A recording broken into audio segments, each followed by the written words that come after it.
I think we're going to be okay, maybe. High hopes are currently dashed, yeah. We'll see. So the ATEM is now catching up, I think. Yeah, that was a bad start. But we will get there, we'll get there. YouTube is claiming that it's not receiving enough data, but the data rate seems alright. Should we someone just move this to Twitch or Discord? Yeah, I don't think that's the problem. I think the problem is more related to the configuration of the streaming setup. Intro was shitty, you're going okay. Yeah. Hang on, I've just got to cough before I even really get into this.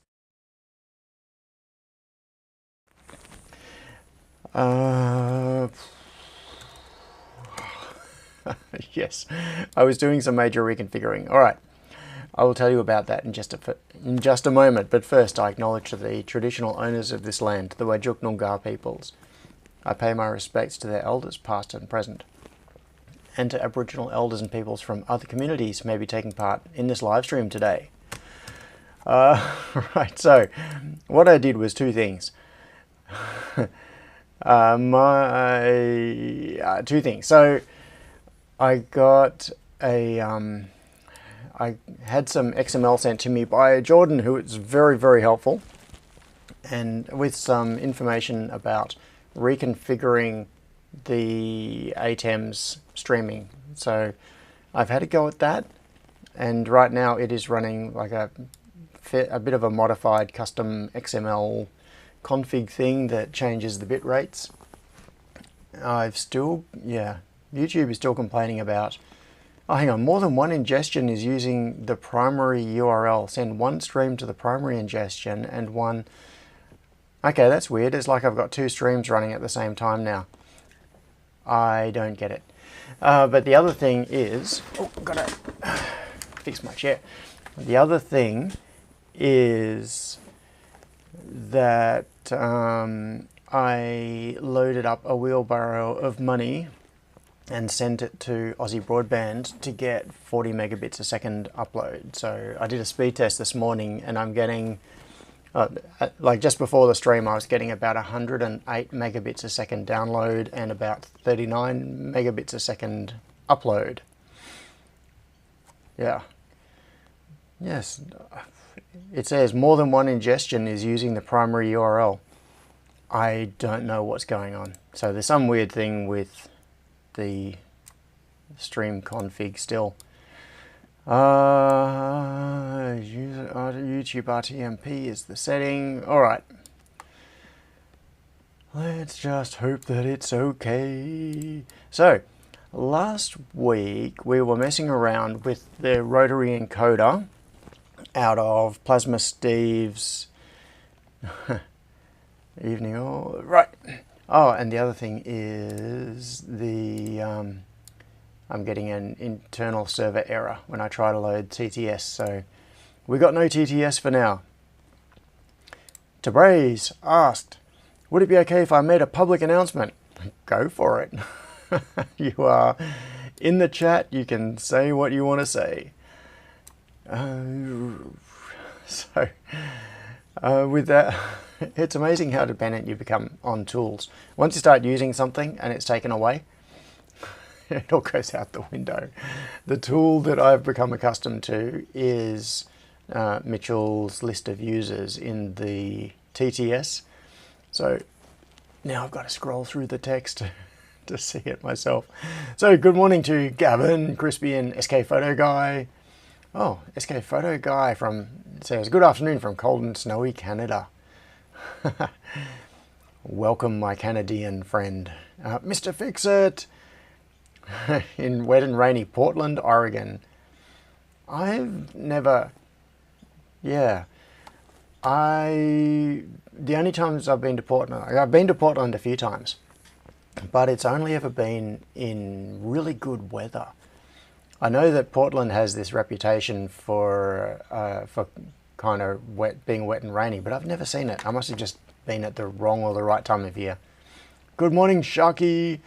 Mr. Fix-It is trying to chat while crawling around under the house, installing heat duct to work.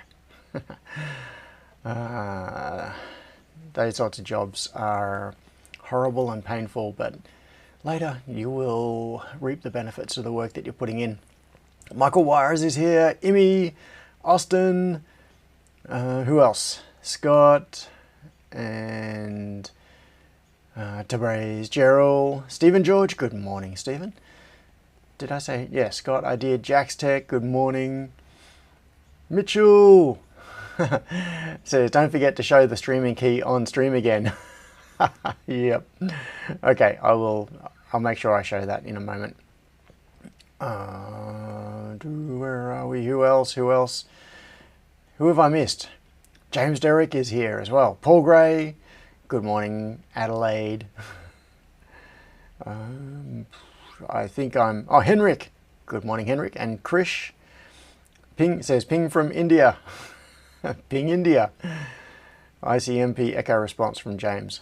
Curtis, hello, sunny California. Mike, good morning, Mike. Johnny Bergdahl, my Swedish friend. Bruce is here. Good morning, Bruce. I hope your home rebuilding is going well. Okay, so this is Tabraze's announcement. I got made redundant after acquisition. That sucks. Tabraze, I'm really sorry to hear that. Sorry, I will we'll read the rest of this and hopefully you'll get some leads from it. I got made redundant after acquisition talks with NDK collapsed. If anyone has needs of an electronics engineer in Manchester, UK, embedded hardware and software, then please send me a DM. Thanks. Cool. So if you are in need of someone with Tabraze's skills, so embedded development, hardware and software, maybe, yeah, you could get into Discord and DM Tabraze that way.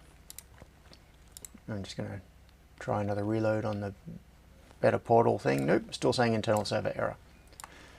All right, now back to, oh, okay. YouTube Studio, it seems to be happy now. The warning about the double ingestion has gone away. So, I don't know. I seem to be running a much lower data rate than before. So it's claiming only about 5.8 megabits a second. Oh, good. Now, somewhere, okay, there was a comment back here about tubes. Imagine if it was, welcome to the world of tomorrow. The internet is not a dump truck. Not a dump truck, but often a dumpster fire. Michael says you must Google for Ted Stevens internet. Scott said, imagine if it really was physical tubes. Michael said, for all of the hilarity of that speech, internet connectivity is often analogized as pipes, so he didn't screw it up completely, but totally didn't understand. Yeah, okay, so it's a long time since I have seen that speech. So what these comments are in relation to is a famous speech from many years ago by I think it was a US Senator, Ted Stevens, and he was describing the internet, and he said something along the lines of the internet is like a series of tubes, and when you have a dump truck of stuff and you try to put it through the tubes, then the tubes get blocked, etc.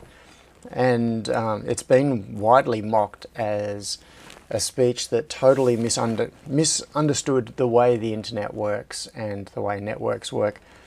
But from my memory of it, the points he was trying to make actually do make sense.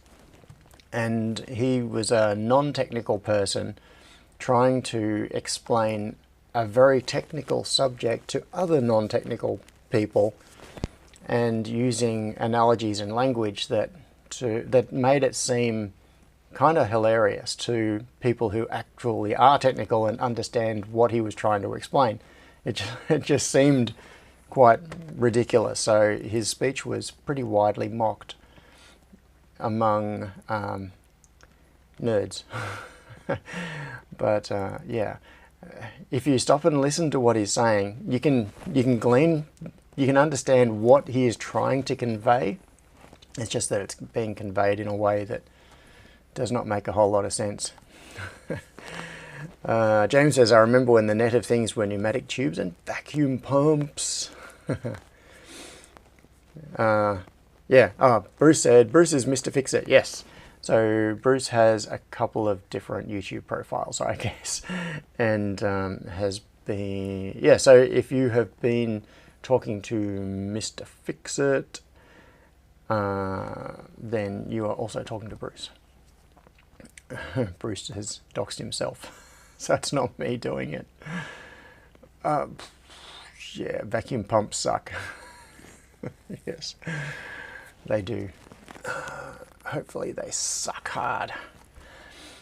Now, that's right, so back to the thing in the picture, which was the rotary encoder. So last week I was talking about grey code encoders, and I was not having much luck with this particular rotary encoder.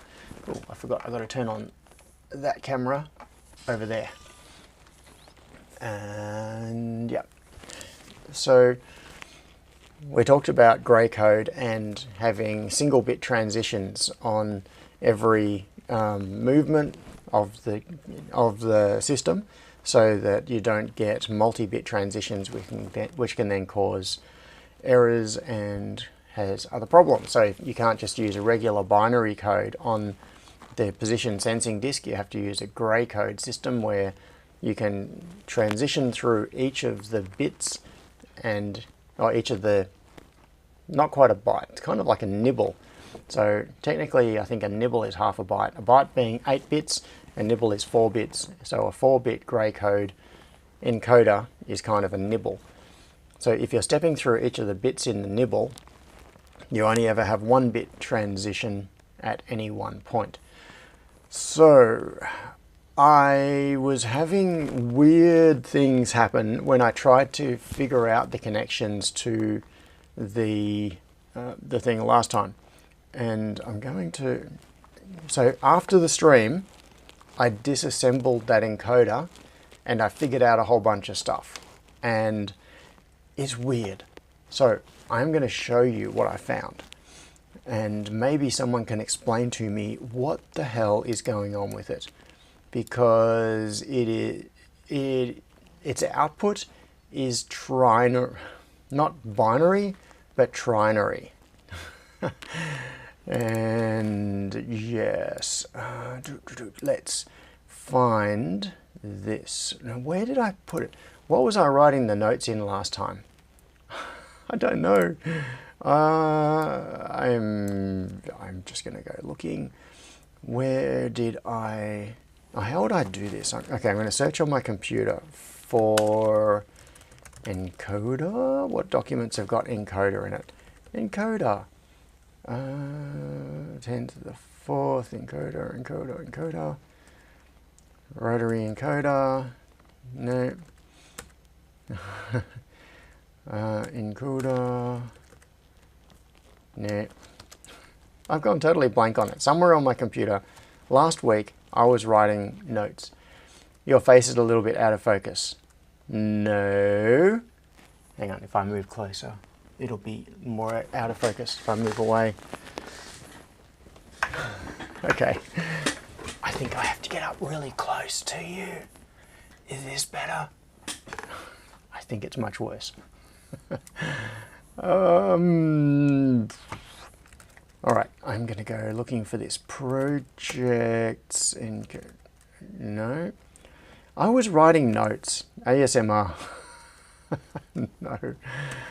I was writing notes about where to about the thing that I found. Now, how do I find where I was writing notes? In-depth stubble view. Yeah, I know. I didn't shave this morning. I'm sorry. I had the photo of Steve's notes with the pinouts that he was trying to figure out. I think I'm going to... Oh, I wonder if I've got it open somewhere. You're in good focus when you approached. Yeah. Do you really want me to approach though? I don't think so. Keep my distance. It's an artistic choice. Yeah. It's the... It's the midday movie soft focus effect. Let's get personal. Okay, Crispian. Let's get personal. Really personal. I don't know. Encoder. So I have no idea. You know how... What I'm trying to do is reproduce my thought process from last week where I thought, hey, I'm going to write notes about this so that I can find it. Bokeh is what it's called. Or bokeh. Yeah, bokeh. However, I've seen that written as B-O-K-E with like a circumflex. Please stay off topic, it's more fun. Scott says, could call a 32-bit word a choke. Yes. So we've got a bit, a nibble, and a bite. And then going beyond that, yeah, it's a bit too much to fit in your mouth. All right, 32-bit words are a choke.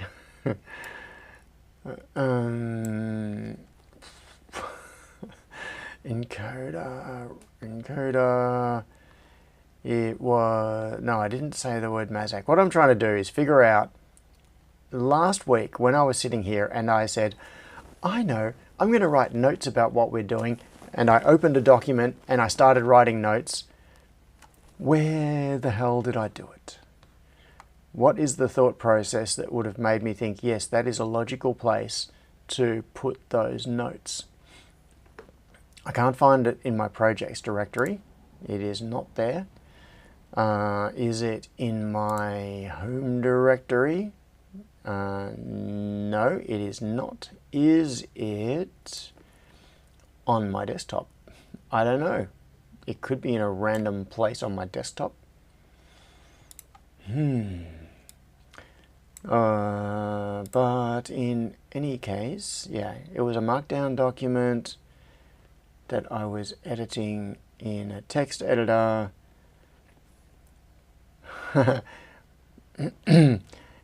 Scott says, we get to 128-bit words, call it a vomit. What would you call... Oh, what would you term? Yeah, 128 bits.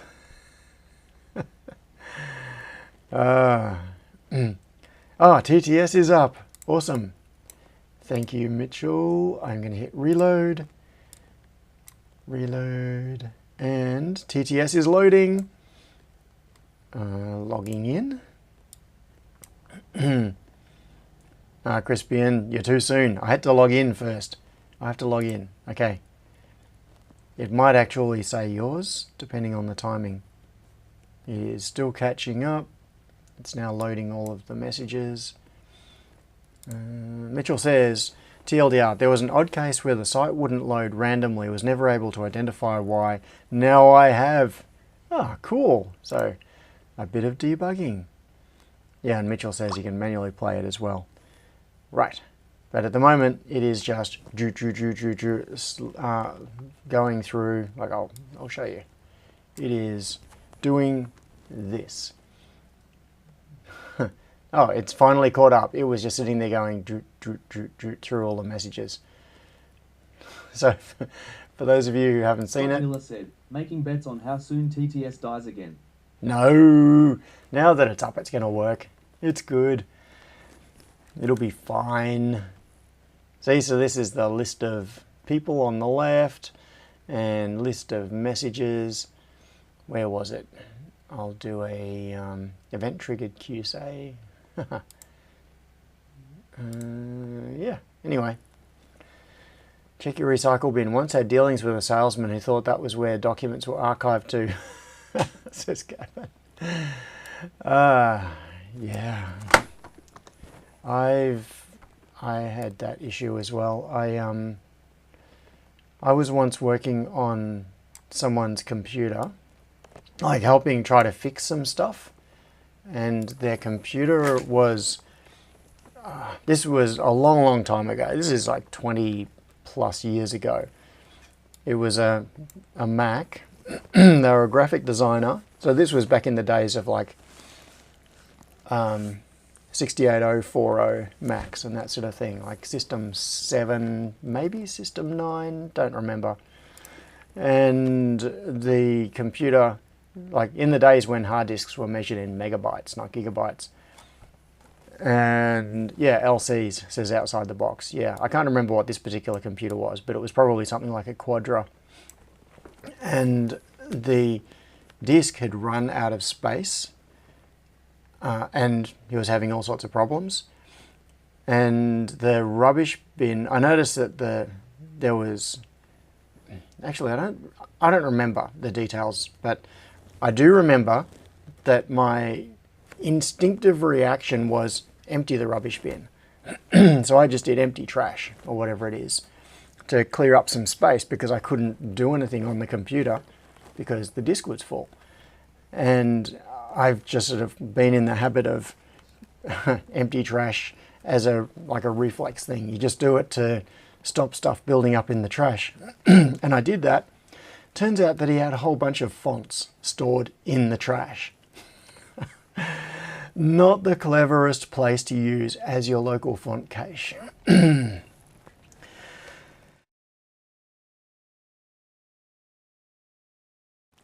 LCs. Crispian says LC 630s. I still have some. Yeah. I have... do I have any LCs left? I don't think I do. I've got a Mac 512K and I've got a Mac 128K with a 512 upgrade. So with a build date of 1983. That is upstairs on the mezzanine. I've also got a Mac Classic. There's a Quadra, I think, of some kind up there. A couple of others. Yeah. Paul! Paul, hello, Paul from Adelaide. I'm going to be coming, Paul, I'm going to be coming to see you in January. In fact, probably in about a month, give or take. Just over a month. Oh, Crispian said a lot of them still work. Dentistries! Dentistries. No, you didn't miss much at all. And for those, yeah, I won't disclose too much because once again, it's not my place to do it. But JC has been away for reasons, has been having adventures in other parts of the world than the usual location of dentistries. So maybe it's up to you to mention what you were doing. I won't say it. I know that you've posted about it somewhere. Was it Instagram or Facebook or somewhere like that? So it's kind of public. But anyway, dentistries, yes. So dentistry says 2 months in Kenya. Yeah. It is still going now. What? Jono hasn't finished the stream you're watching. Yeah, Crispian says. This is saying to dentistries. Jono hasn't finished the stream you were watching. LinkedIn, that's it. It was on LinkedIn that I saw you posting about what you were doing in Kenya. Yeah, so a couple of months in Kenya. So if you haven't seen dentistries on the stream recently, that is why. Yeah, it's a 3-month stream. I am now 3 months into a 2-hour stream. Because it takes 3 months to get the data for a 2-hour stream uploaded to YouTube. That's why. What was I doing? That's right, I was looking for files and then I started getting distracted. Not the Alexa countdown must have been going mad.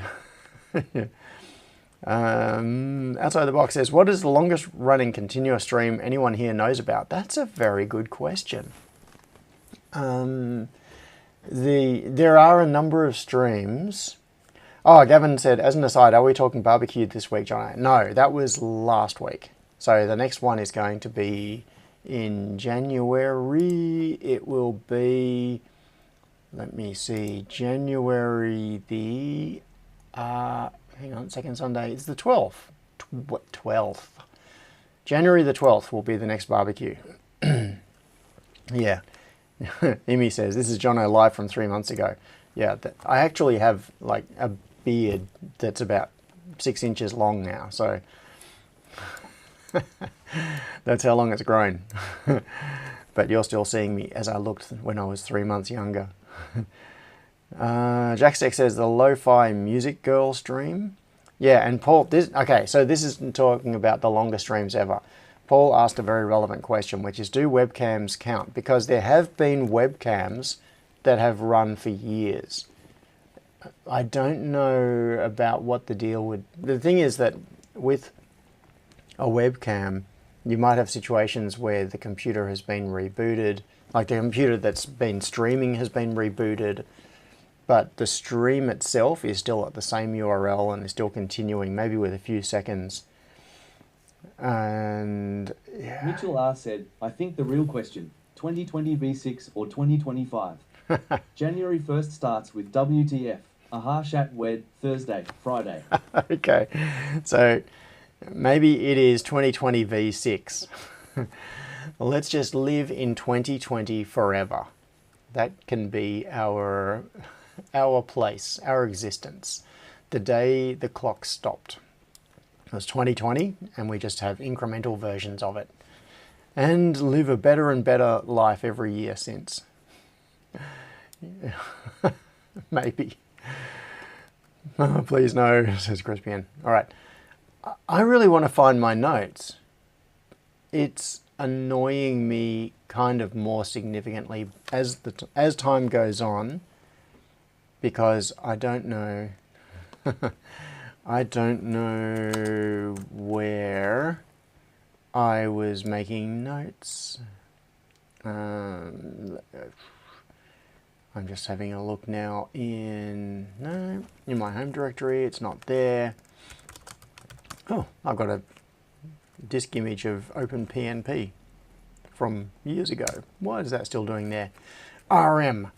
It is well RM'd now. So it's not even in the trash. It's just RM'd from the file system. Can you not search for recently created items? Asked Austin. Yeah, but it was a week ago. I use this computer like 14 hours a day. There are so many created items. I bet you were making notes at your desk. Yeah, I was making notes at my desk, but it was notes in a text editor. I could probably find it by looking at last week's stream and seeing where I opened it, but I won't do that. Hang on, it's going to say again. Is this the same message twice? Working on it, working on it. Here comes the TTS. Don't know. It's doing it a third time. There is something strange going on with the TTS. It's queuing up Scott's message 3 times. Fix, smelled, it's not that. It is, let's go. All right, this is where I empty my mind, even more empty than it is already. Just let the thoughts fly away and go on instinct. What was that? Hear me. Hear me. You are now a silver supporter. Thank you. Yes. Notes.md. Vim notes.md. Yeah, but where were the notes? Notes.md. I have many, many notes.md. Because I generally have a notes.md file in every project. Okay, I have one that was modified 9th of December. That looks like it could be. Okay, there is one thing. This is it. This is it. Found. Thank you very much, Austin. Here it is. Now, I don't actually know where this file is. There is something about the file search in macOS that drives me nuts. I can't stand it. And that is, look at this, notes.md. All right. I have just searched for notes.md. It's come up with this list of matches. There is this file, this file, this file. They got the same name, but they're different files in different locations. How do I find where they are? There used to be a way that if you held down Command, it would show a path at the bottom.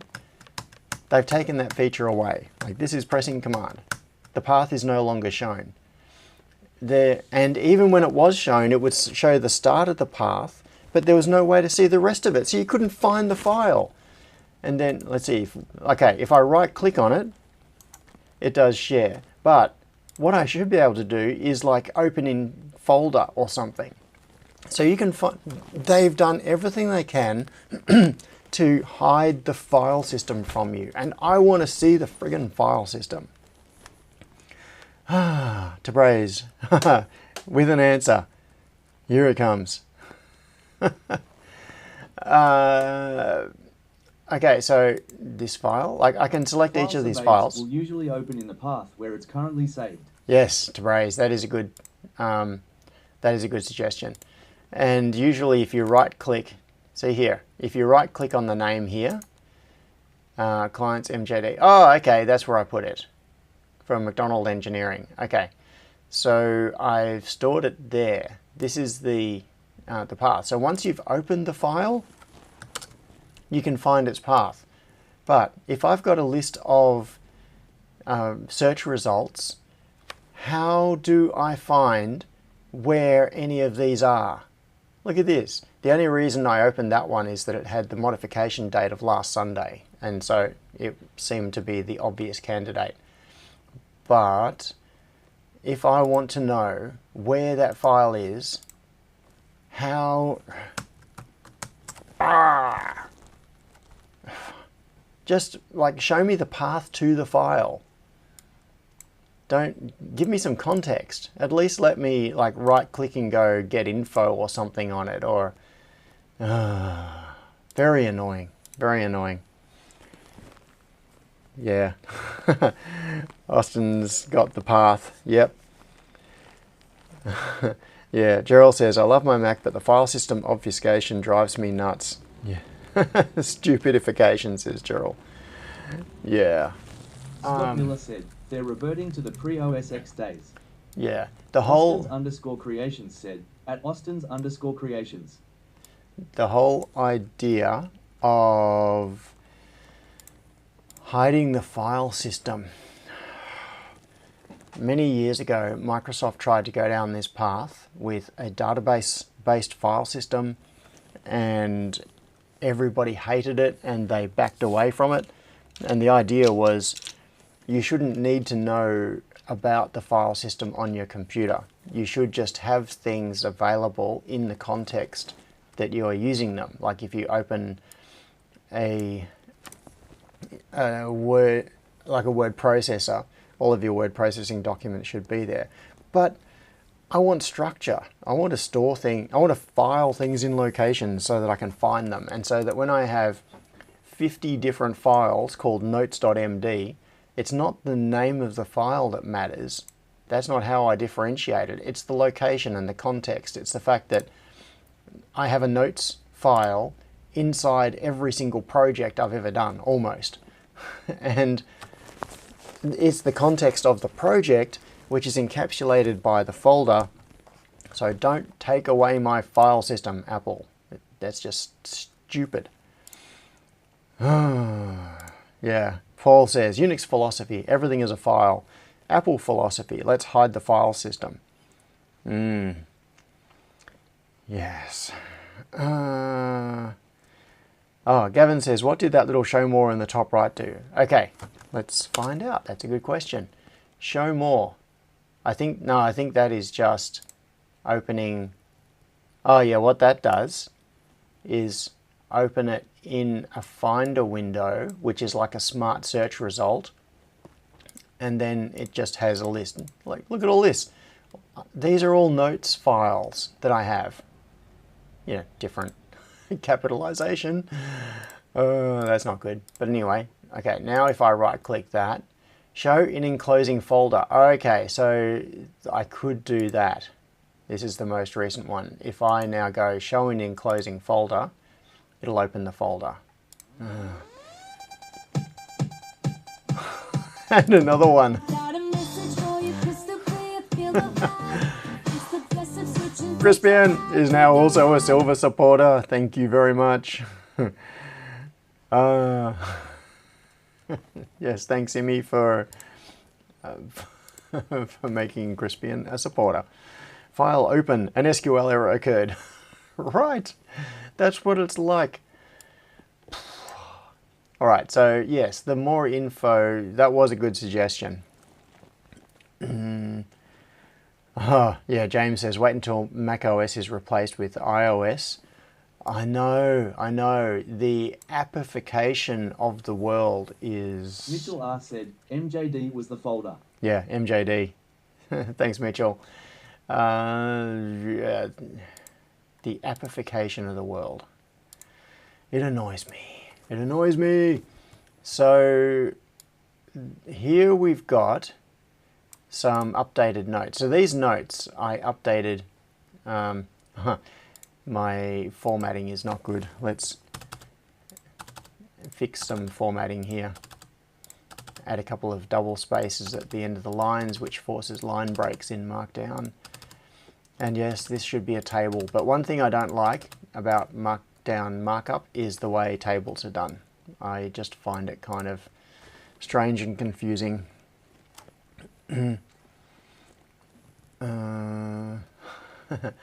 So, where are we? Why didn't that go onto a new line? Oh, I know why. It's because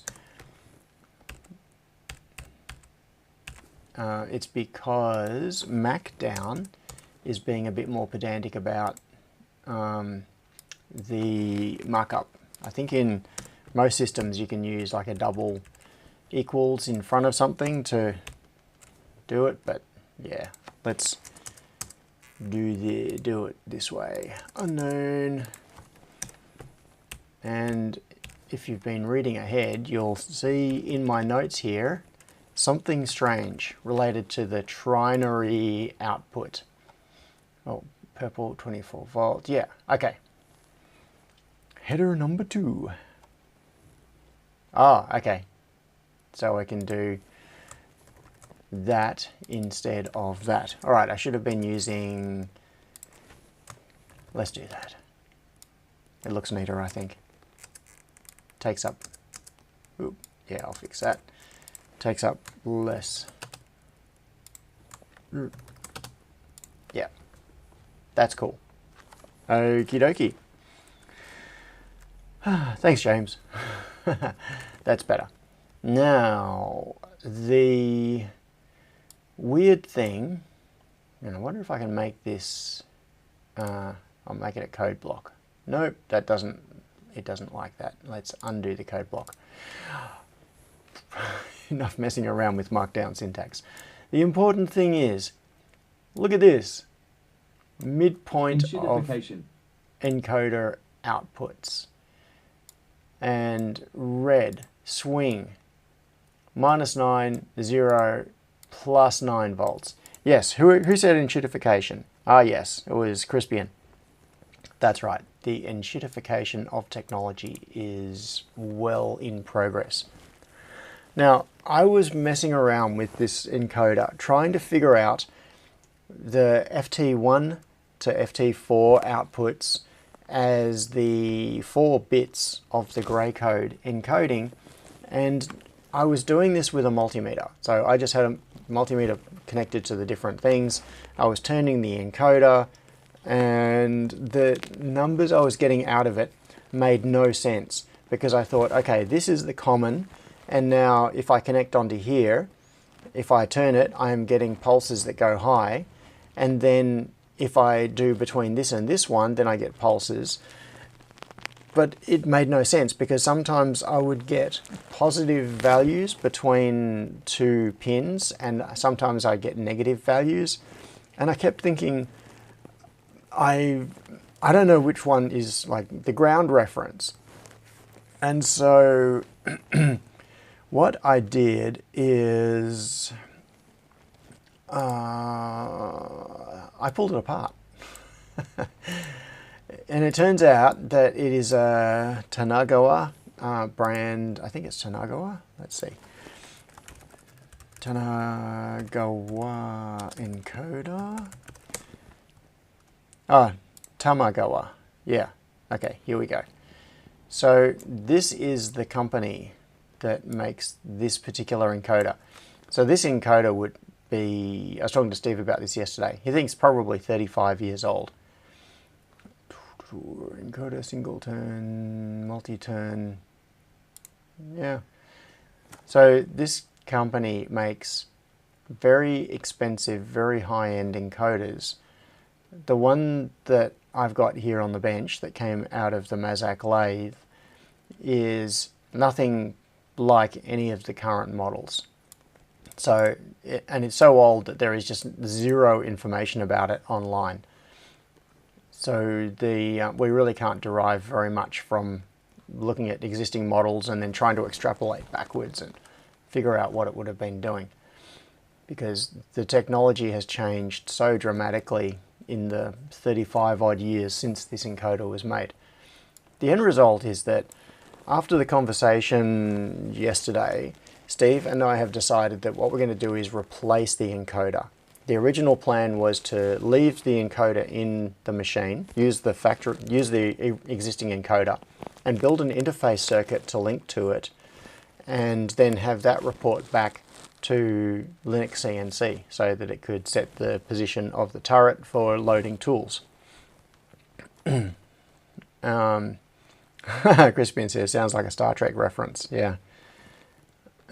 Tamagawa Seiki is who it is. Scott said Tamagawa Maru.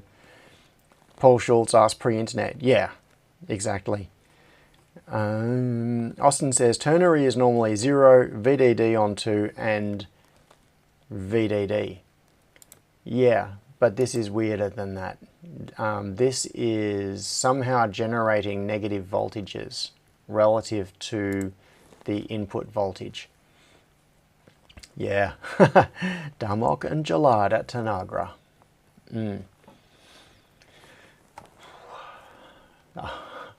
I'm pausing because I am considering chasing that squirrel.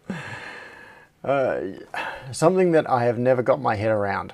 The whole Damok and Jalad at Tanagra thing from Star Trek is language develops in a bottom-up method with conventions that emerge when required to express to do things like name new objects. And I am not a linguist, so I am totally unqualified to say anything about any of this, but this is something that I am kind of curious to know. I want to understand,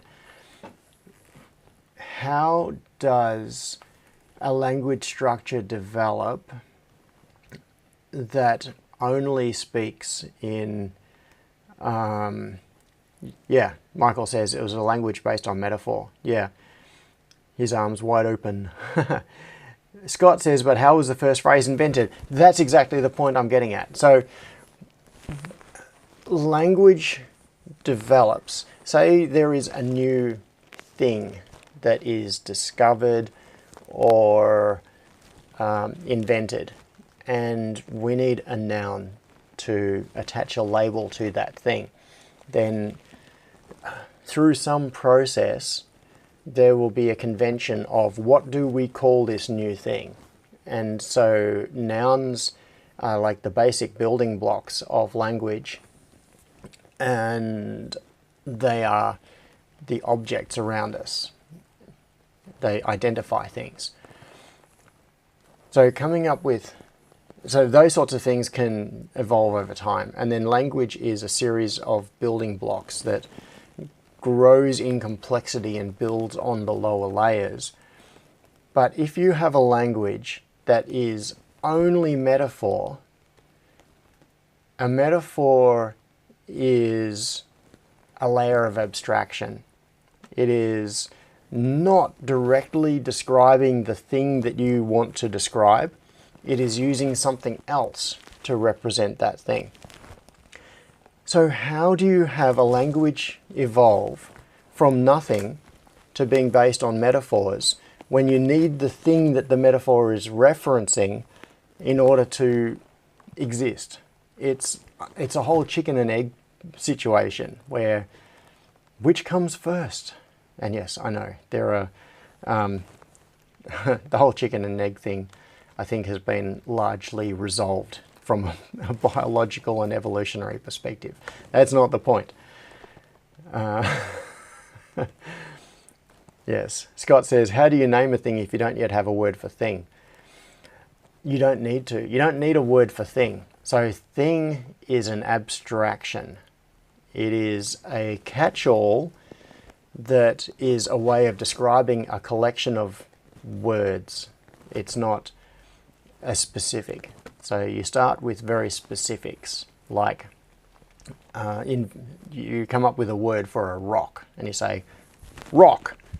You point at it. That is a rock. And you can start to, like, stick, tree. You can just attach labels to things.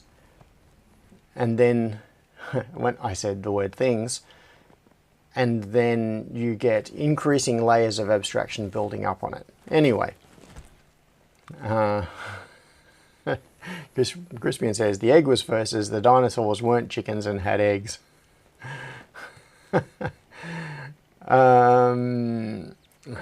Yeah, Michael says, I think we might be overthinking it. Outside the box said, see my above. Ah, yeah, so it would have worked because they were a very small tribe to begin with and all shared experiences.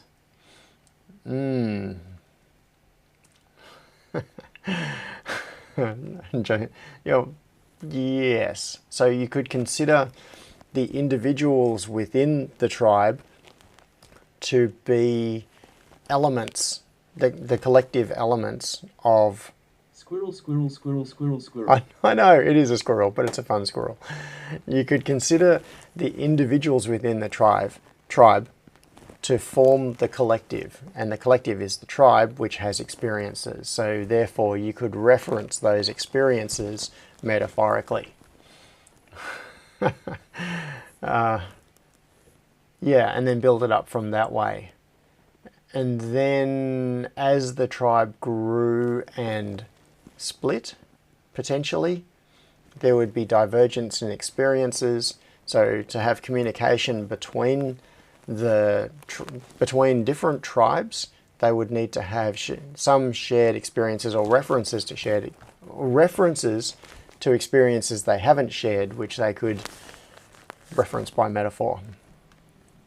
Jackstack says there are actually many languages that use analogies to build up a broader language. Cool. And Scott says, how did they describe the first experience with no prior experiences to refer to? Yeah. Jordan finally made it. Michael said, are there any metaphors for metaphor, or would that just be metadata? I don't know. Yes. Well, one of my years and years ago, I used the word or the term metadata in reference to something when I was talking to my friend Andy, who some of you will know, and Andy took me to task for it. He said, there is no such thing as metadata. There is just data and more data, which is, yes, which is correct. People kind of make this distinction between this is data or information and this is metadata, being data about the data. But it's not. It's not meta really in any way. It is just more information or more data. That is data about this data. So yeah, outside the box says it started with ugh. So what you are saying is that the very first person, just using that term broadly, the very first person to develop language was a shoe salesperson. Cascading style data. Yeah. Data versus metadata resulted in the evil that is C++, says Scott.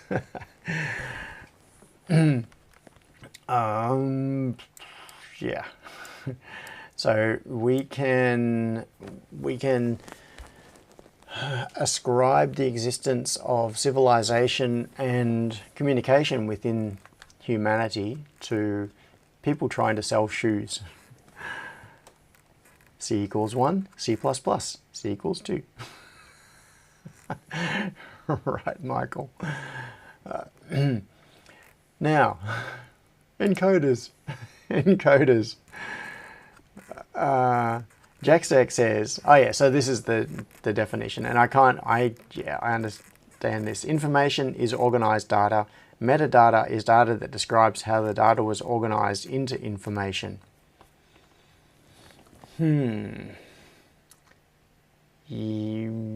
Kinda. It just seems like an unnecessary distinction though, because describing how data was organized into information is still just more data. It's just data about data, and that data itself will be information about something else. It's all layers. So there's information about information about information, and doesn't really become any more meta.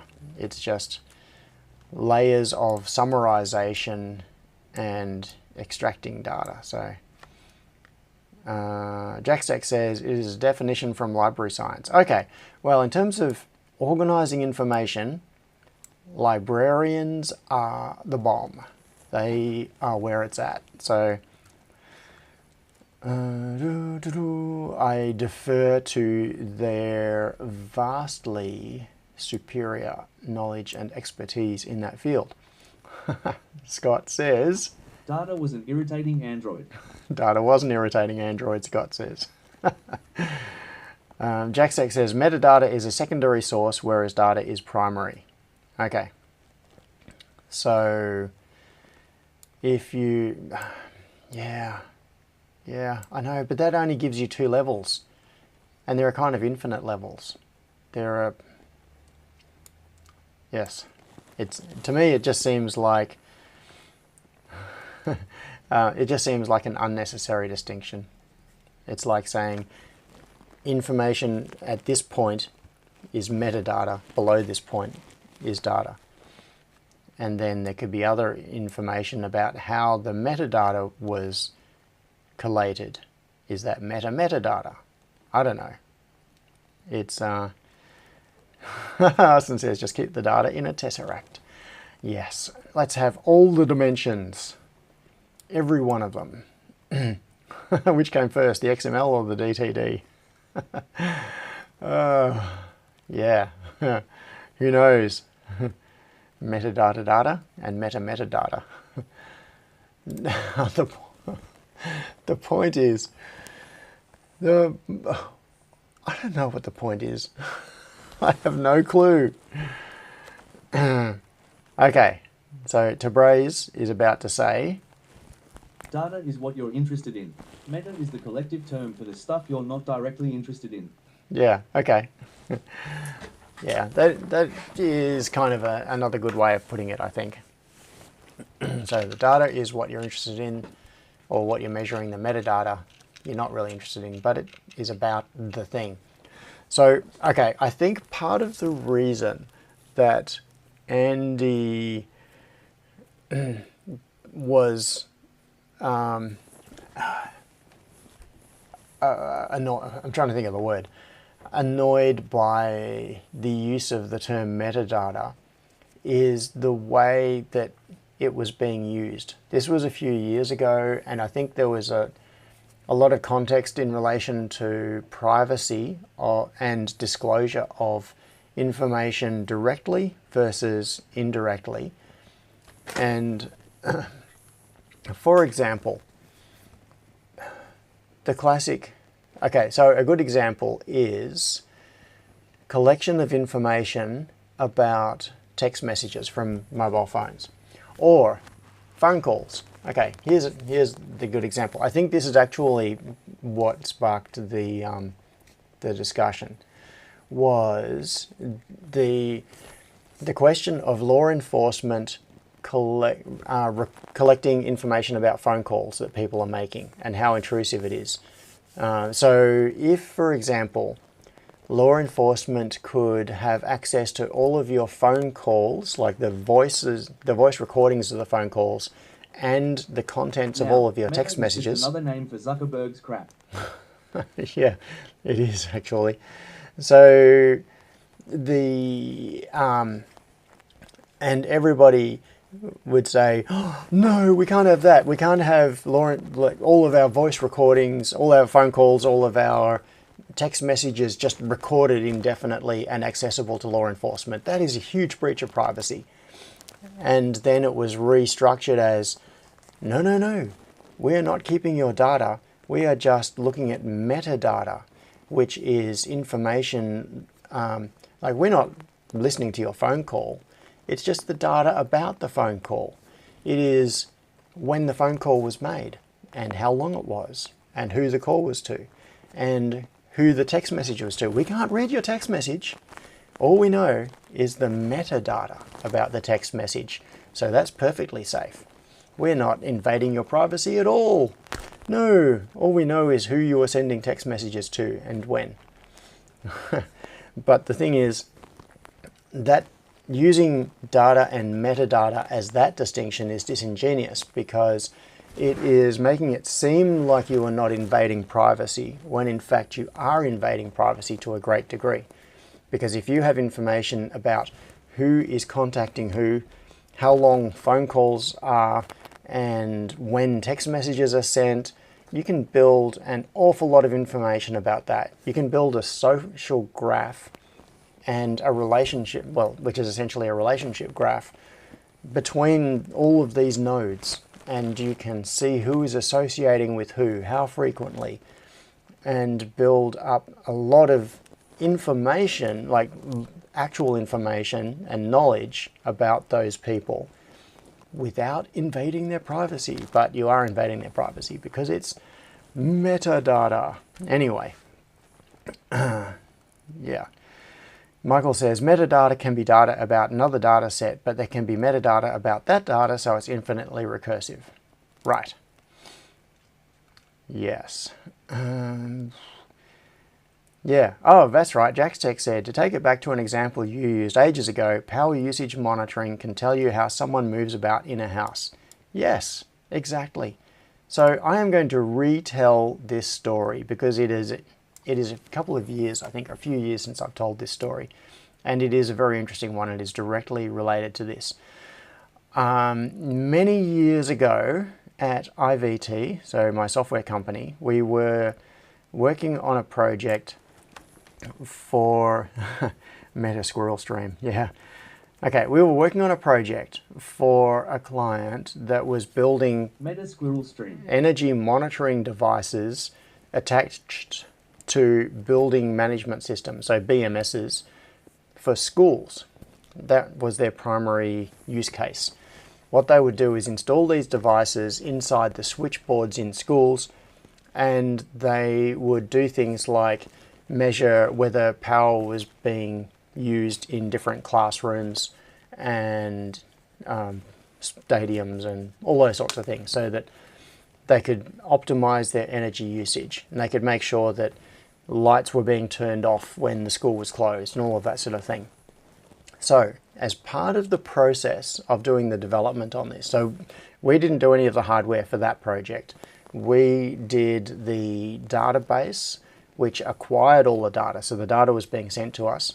And then we did a user interface with heat maps. So we would show a map of the school, like the premises, and then a heat map of where all of the power was being used in the school. Okay, so this is all background information. This is not directly the thing. So in developing the software for this, because we wanted to develop the front end, we could have just pumped a bunch of dummy data into it, but that didn't seem like fun. So I went off and built a whole bunch of energy monitoring devices, and a few of my staff were interested in this. They wanted to do energy monitoring in their homes. So what we did was put energy monitoring devices into several homes of my staff, and I put one on my own house. It was very crude. It was basically whole house energy monitoring. So it was just looking at one number, which is how many watts of power is the house pulling right now. And then we were charting it. We weren't looking at individual things within the house. We were just looking at the total number. And there was one particular meeting where we had a meeting with this client, and so we had the meeting in the boardroom. A couple of my developers were there, and the client was there. One of the developers was a guy who had one of these energy monitoring devices in his house. And we were sitting there in the meeting. It would have been, like, it was the first meeting of the day, so it was probably like a 9 a.m. or a 9:30 a.m. meeting.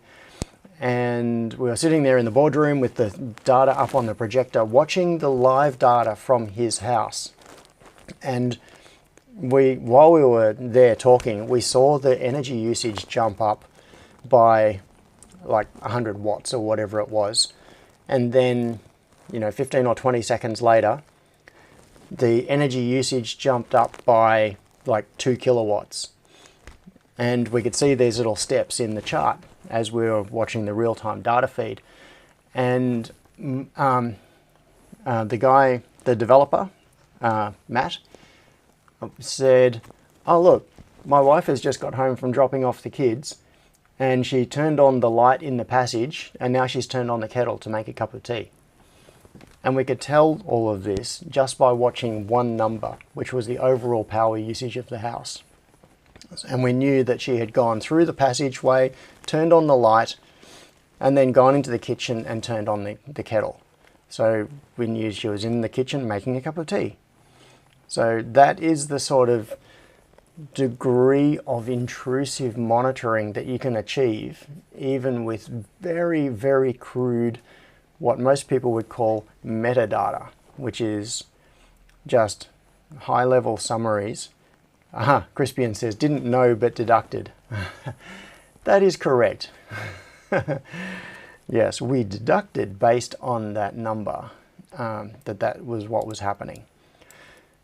When you have information, even a small amount of information, you can deduce a whole lot from that, and you can break the veil of privacy that people might believe they are operating under. So that was quite an eye-opening sort of experience. Yeah, because I don't think it was me that, it was years ago in this particular meeting. I'm pretty sure it was Matt himself who pointed at the data and said, "Oh, look, Libby has just gone through, she's come home from dropping off the kids at school, and now she's making a cup of tea." Yeah. So, how is this stream going? In terms of data, I mean. Oh, it says, oh yeah, Stream's current bit rate is lower than the recommended bit rate. I think what I might need to do is crank up the streaming quality. I need to play around with the settings a bit more on the ATEM, but at least we don't seem to be dropping frames at the moment. I think it's just running lower quality than it could be. Yeah, Austin says, best stream for the last month so far. Yeah, it does seem to be working better. But I think now that I've got it working to this point, I can increase the stream quality again, because the ATEM is really super compressing it now.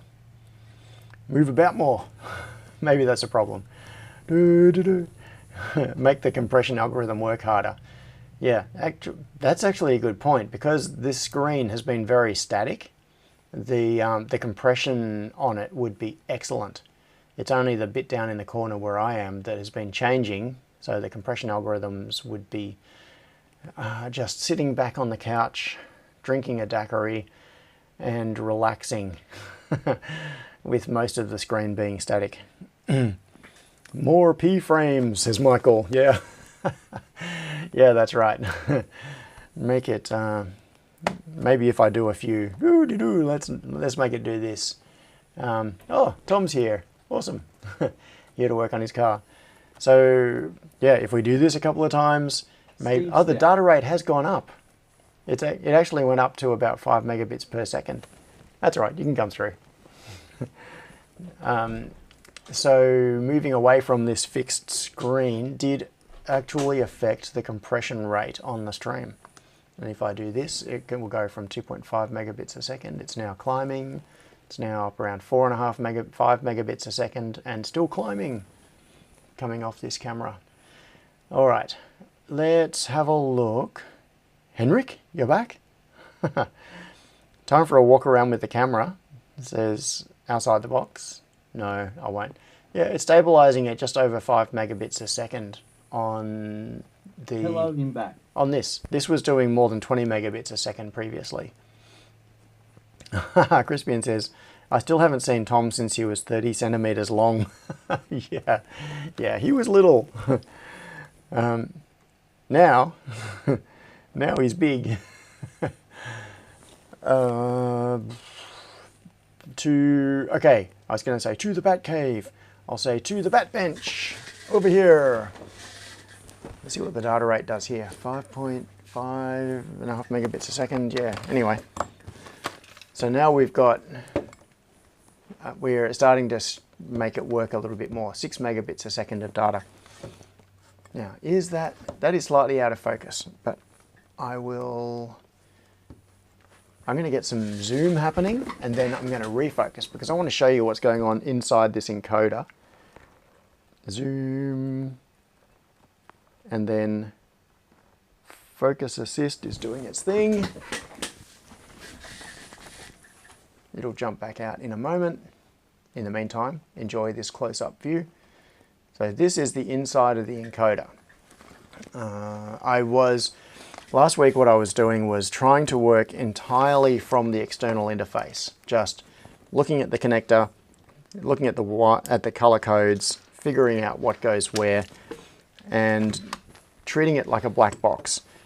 Treating it like a black box did not work, and I ended up pulling the back off it. And if we look in here, you can just see, just in there is a disc. I wonder if I rotate it, you can just see the edge of the disc. It's right there. There's a very thin disc which has got the slots in it.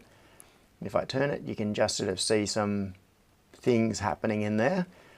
That is the grey code disc, which is being picked up by the sensor. And the sensor is over on this side. This side does illumination, I believe.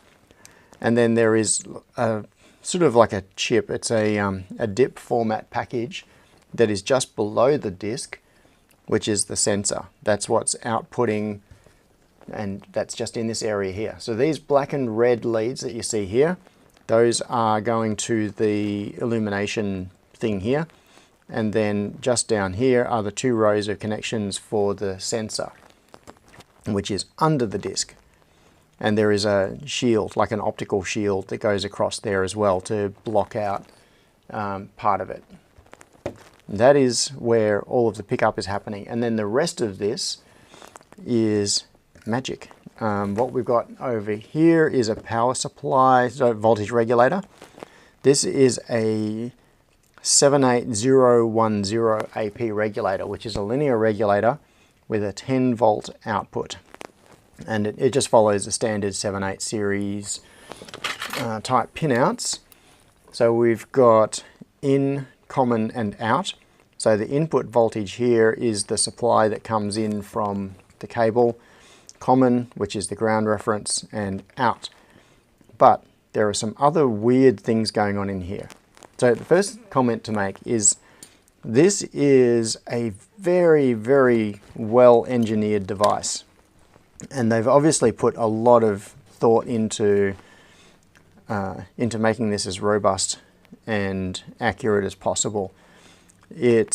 Firstly, it's all conformal coded. I don't know whether you can see, if I angle it like that, you can see how it's kind of glossy. All of this has been conformal coded to make it more robust so that it can survive longer in harsh environments. So this is a super high quality bit of kit. And this whole front part of it here, this is all machined aluminium. That's a big block of aluminium in there with bearings in it for the shaft. The shaft is super smooth and very laterally rigid, like rigid that way. It's not just like a shaft on a single bearing. It's you can see in here the bearing face. There's another bearing face here. So I don't know if it's like just one single huge bearing. It could be like a pin roller bearing, or if it's a pair of bearings that give it the support. But in any case, the shaft is like, it's got zero play in it. Well, obviously not zero, there is some play, but I can't detect it. It feels absolutely rock solid to me, and yet moves really smoothly. So from a mechanical engineering standpoint, this is a very nicely made piece of equipment. And the disc you can see in there is very nice. It's all good quality stuff, as you would expect from a Japanese company specializing in making nothing but encoders. So they do a good job. It's also got these little test points all over it. They're a little bit small for you to see, but they are little loops of wire with an insulating base on it that is soldered to the PCB or through the PCB. So these little loops are for attaching test probes or test hooks so that you can do calibration and validation of the board once it's been manufactured. So yeah, really good quality stuff. On a typical board, what you will see is just a test point being a flat pad for something like a pogo pin to press against. And that has effectively zero cost because all it is an exposed piece of the circuit board. Very easy to manufacture. You just put it into the design and you get it kind of for free as long as you've got the space on the board. But they've gone a step further with this, and they've mounted these little test hook loops into the PCB so that you can hook on test probes. Very impressive stuff. So I really like the build quality of this and the design quality. They've done a great job. But there are some things about it that baffle me, probably because I'm not an expert in this field. I don't know how these things are normally done. So I look at it and go, I don't know why it does that. Okay, so for example, at first I thought this was a protection diode. I mean, this is not a problem, this is just me not understanding it initially.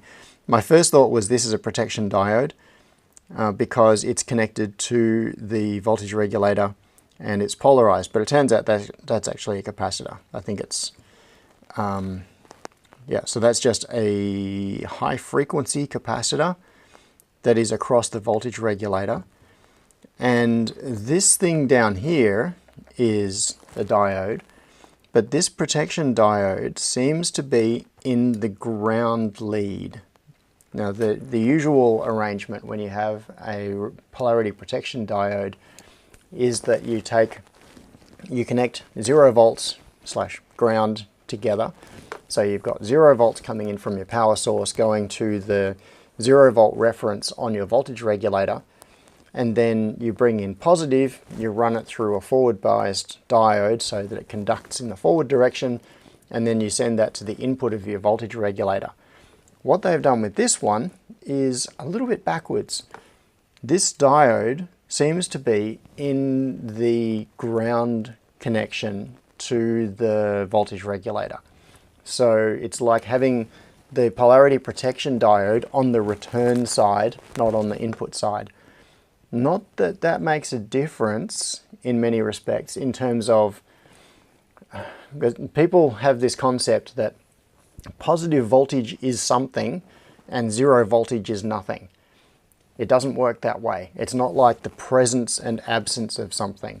It is merely the difference between 2 points. So there's not really any such thing as 0 volts. It's just a convention that this is the reference point that we are going to measure other voltages from. So you can put the protection diode in the low side, but it has some weird effects. What it does is it means that your 0 volt reference is now offset by the voltage drop through the diode. What am I missing? Worried about mine? Okay. Image, squirrels all the way up, atoms, molecules. Okay, I don't... Have you... Okay, I was just looking at the chat to see if there was anyone giving me input about this, but I don't see anything yet. If anyone has input about this, please use the say thing so I can hear it, because I'm not near the computer, I'm over at the bench. And so what it means is that if, for example, you have an external system that is connected to this encoder and you want a ground reference so that your data that is coming out of the encoder is relative to that ground reference. Say you've got a 0 volts. Malik said, I've used a diode connected in the ground lead to create a negative voltage with respect to the plus base side where all other circuitry is referenced from. Lets me drive sensors to low levels. Yes. Yes, Tabriz. I'm not sure if everybody heard that being picked up by the microphone. I'm going to turn the volume up a little on my computer so TTS works from over here. So Tabriz was saying that yes, if you put a diode in the 0 volt line or in the ground reference line, it provides an offset which allows you to then drive below 0 volts, so to a negative voltage. Yes, that's right. And there are some negative voltage things about this encoder that are very odd and I don't understand. I don't necessarily need to understand, but it is interesting. What is happening is, yeah, so back to that previous description. If you have a 0 volt reference and you connect something like a microcontroller to an encoder, the data that comes out of the bits of the encoder will typically be high or low. And the high might be, if you're running a 5 volt microcontroller, it might go up to 5 volts and then down to 0 volts, 5 volts, 0 volts. So as you turn the encoder, the output from that bit will be like a square wave. Well, it won't actually be a square wave because the length of the bits will vary, but it will just be between 2 discrete voltages. It'll be between 0 volts and whatever the high voltage is of the output from the system. However, if you have a diode in your ground line or in your 0 volt reference line, it offsets that. And so what you might find is outputs that go between, I'm just going to pick a number here. So it might go between minus 0.6 volts and plus 4.4 volts. So the whole thing, it's still a 5 volts, if we're using the 5 volt example. It's still a 5 volt swing between the outputs, but it's been offset by the voltage drop through that diode, which is a strange thing to do. It is a very strange thing to do. But it gets even weirder with this, because what this is outputting is, from what I can tell, there is a reference line. So there is a line on these outputs, that 4 of these are the output bits. Pete said, hug him awake. Yeah, 4 of these are the output bits from the encoder, and 1 is the voltage reference for the outputs. So if we measure the voltage between that voltage reference and one of the bits, as the encoder turns, the voltage on that output will change relative to that reference pin. But that reference is not 0 volts. Well, it kind of is 0 volts. But it's not necessarily the same 0 volts as the power supply. It seems to have a bit of isolation in it. And this is where it gets stranger. I don't actually know how the mechanics of this work. That is baffling to me. But what happens is that for an individual bit, it can be either at one of 3 values, not just 2 values, but 3 values. So it can be either 0 volts relative to that bit, like the reference voltage line. It can be at plus 9 volts relative to that line, or minus 9 volts relative to that line. So as the encoder turns, each of the output lines steps through a series of positions between 0 volts, minus 9 volts, and plus 9 volts, which means that it is not a binary output, it's a trinary output. And that is kind of mind-bending, because now instead of having 2 to the power of 4 possible outputs, which is what you would get with a 4-bit binary system, we have 4 cubed outputs. No, hang on, which way around is it? 2 to the power of 4? No, we have 3. We have 3 to the power of 4 instead of 2 to the power of 4. Jackstech said, wait, is it using Manchester encoding? Non-return to 0 signal? Your face is mind-bending. Thanks, Pete. Non-return to 0 signal. And Jackstech said, is it using 0 crossing to set the bit? I don't know. I really don't know.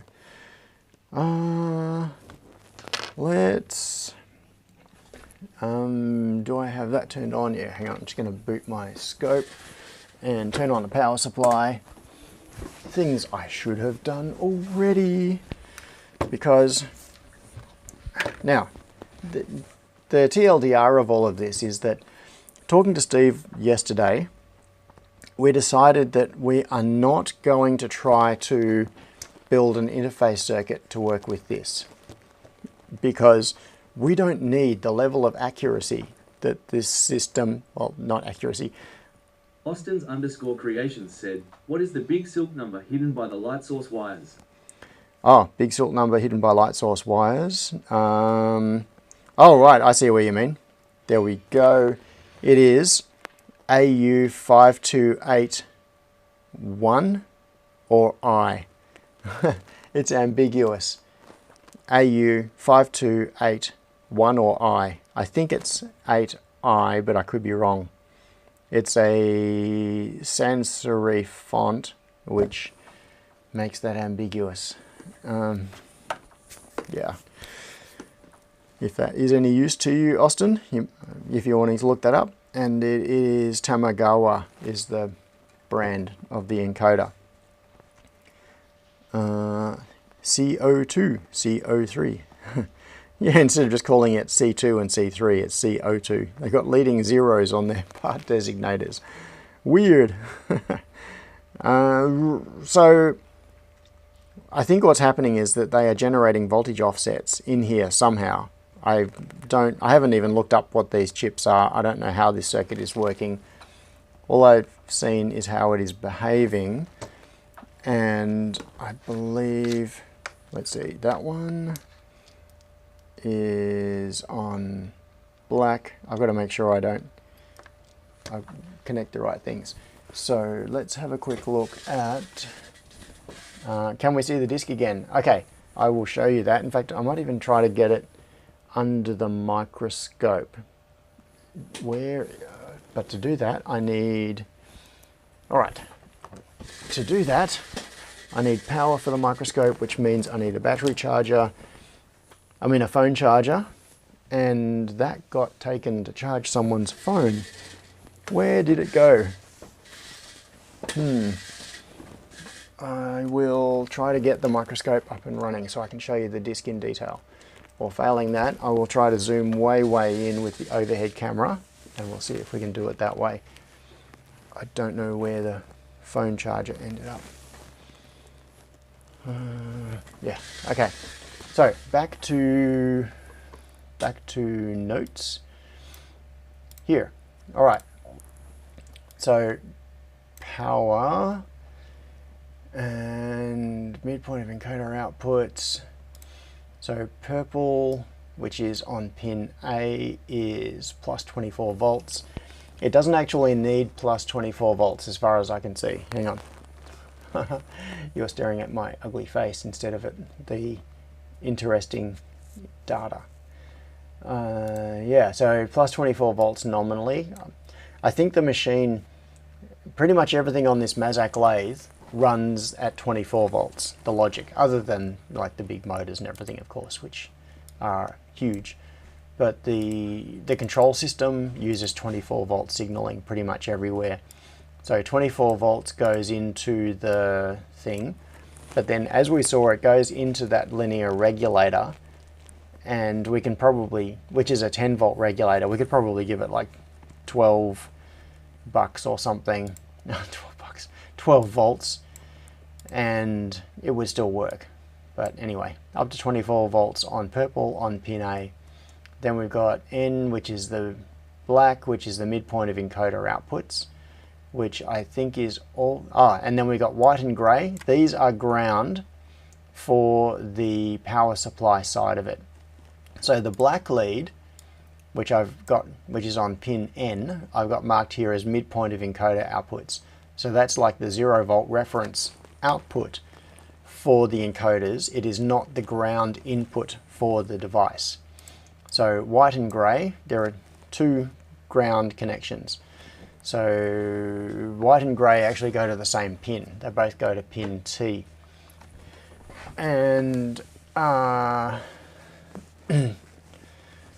Crispian says, trying to remember the form of binary coding that switched around so it was easier on machines. Tabrez Malik said, does the encoder drive bipolar analog circuitry? What circuitry receives the 3 voltage levels?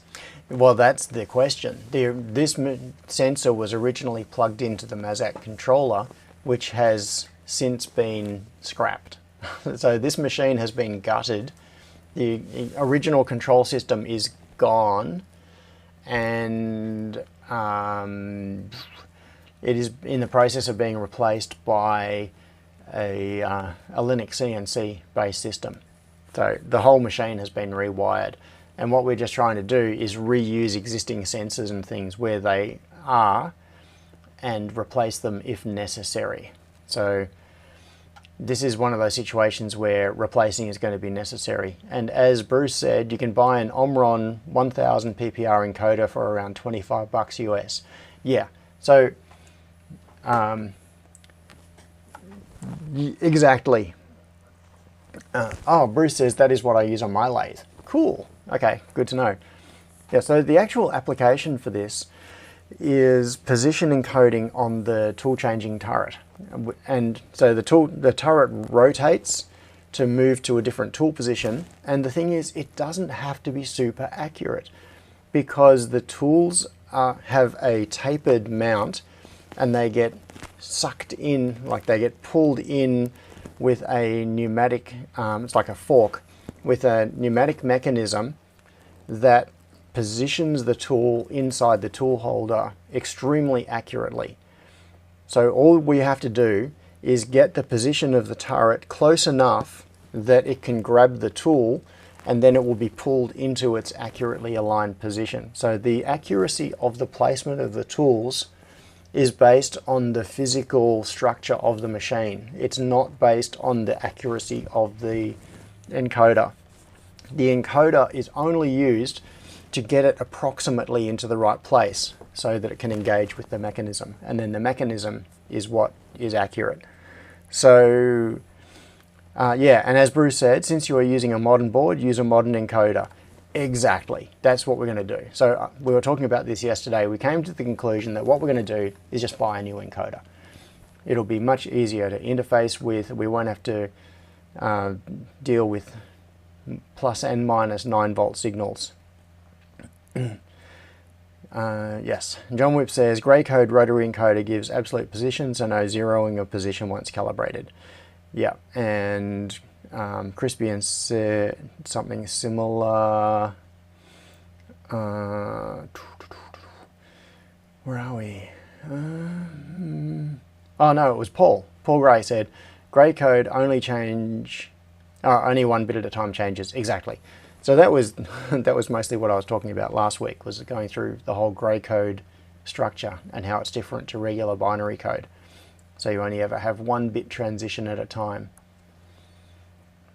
So Bruce said, if you need more resolution, double your pulley size. Yeah, right, because it's geared anyway. Yes. So if you don't have enough resolution, you can solve that problem mechanically and just count more pulses. It all comes down to the calibration of the encoder. So what we are looking at with this is an encoder that is 35 years old. It was probably ridiculously expensive at the time that it was made. It was made to the best of their ability at the time, but expensive. And now we can do the same sort of thing with modern technology, probably with better accuracy, and for like 1% of whatever that would have cost in the first place. That would have been a many multi-hundreds of dollars encoder, and now you can get something for 25 bucks that will outperform it, I'm pretty sure. So we are just going to replace it.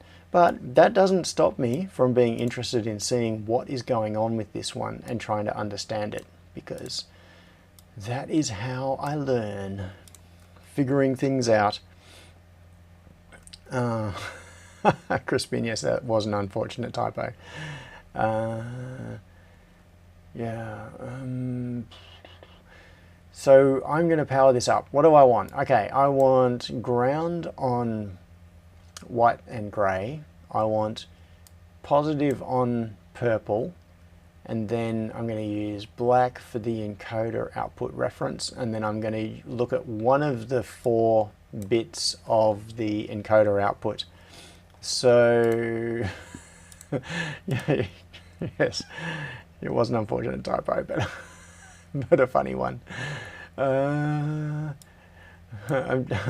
What makes me laugh even more is people that are watching this stream later, when they're not watching the live chat, and they're thinking, what the hell are you referring to?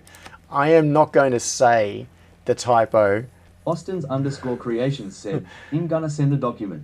Ooh. Control FTS 1857, look for the second element and find. Ooh, okay. Unfortunate, but often accurate.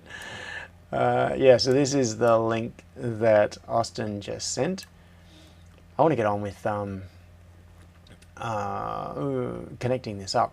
All right, while that is loading, which looks like it's going to take a bit, I'm just going to move that off screen so I can see this and switch back to, where am I going to switch back to? Here, which means you can't see the documents, but I still can.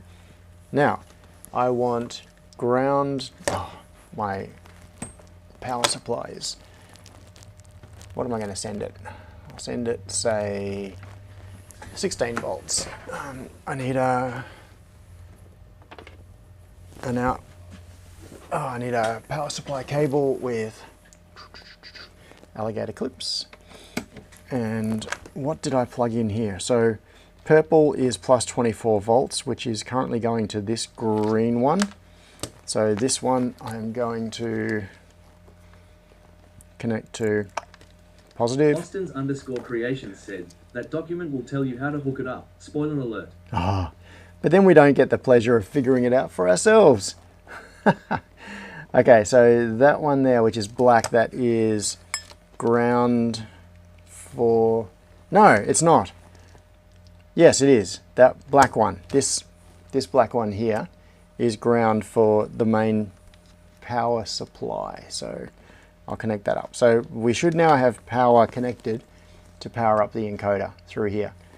Now what I want is the reference voltage for the grey code outputs. The reference voltage, smoke. yeah, is the black wire in here, which is that one, which is yellow. Okay, so this yellow lead, this is 0 volts. I need a, I need several things. I need my scope probe, and I'll stick the ground reference there on that.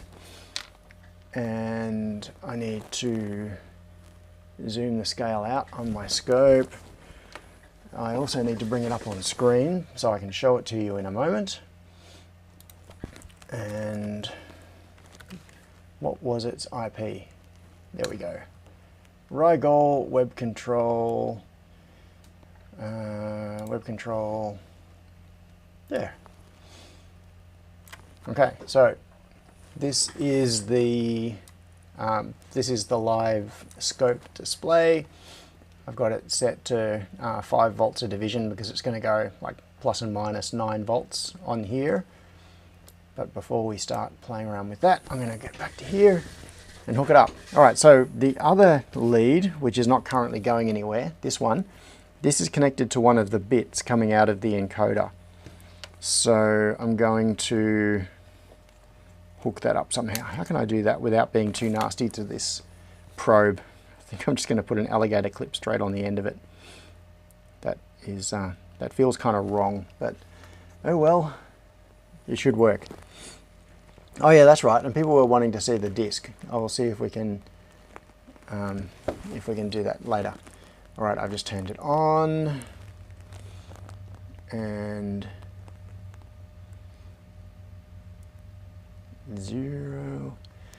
Sorry, I'm seeing stuff here, but I will switch views.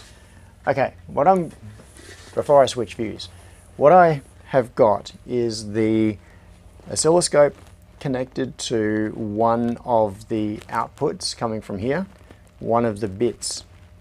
And what I'm going to do is I'm just going to turn this small amounts to do bit transitions, and we're going to watch it on the scope. So I'll throw you back to the scope view and turn that off. Okay, so what you're looking at right now is the output of one of the bits, and you can see that it's currently pushing out, what, 7-ish volts, give or take, something in that ballpark, and there is a bit of noise on it. There needs to be some filtering on this, as you're about to see.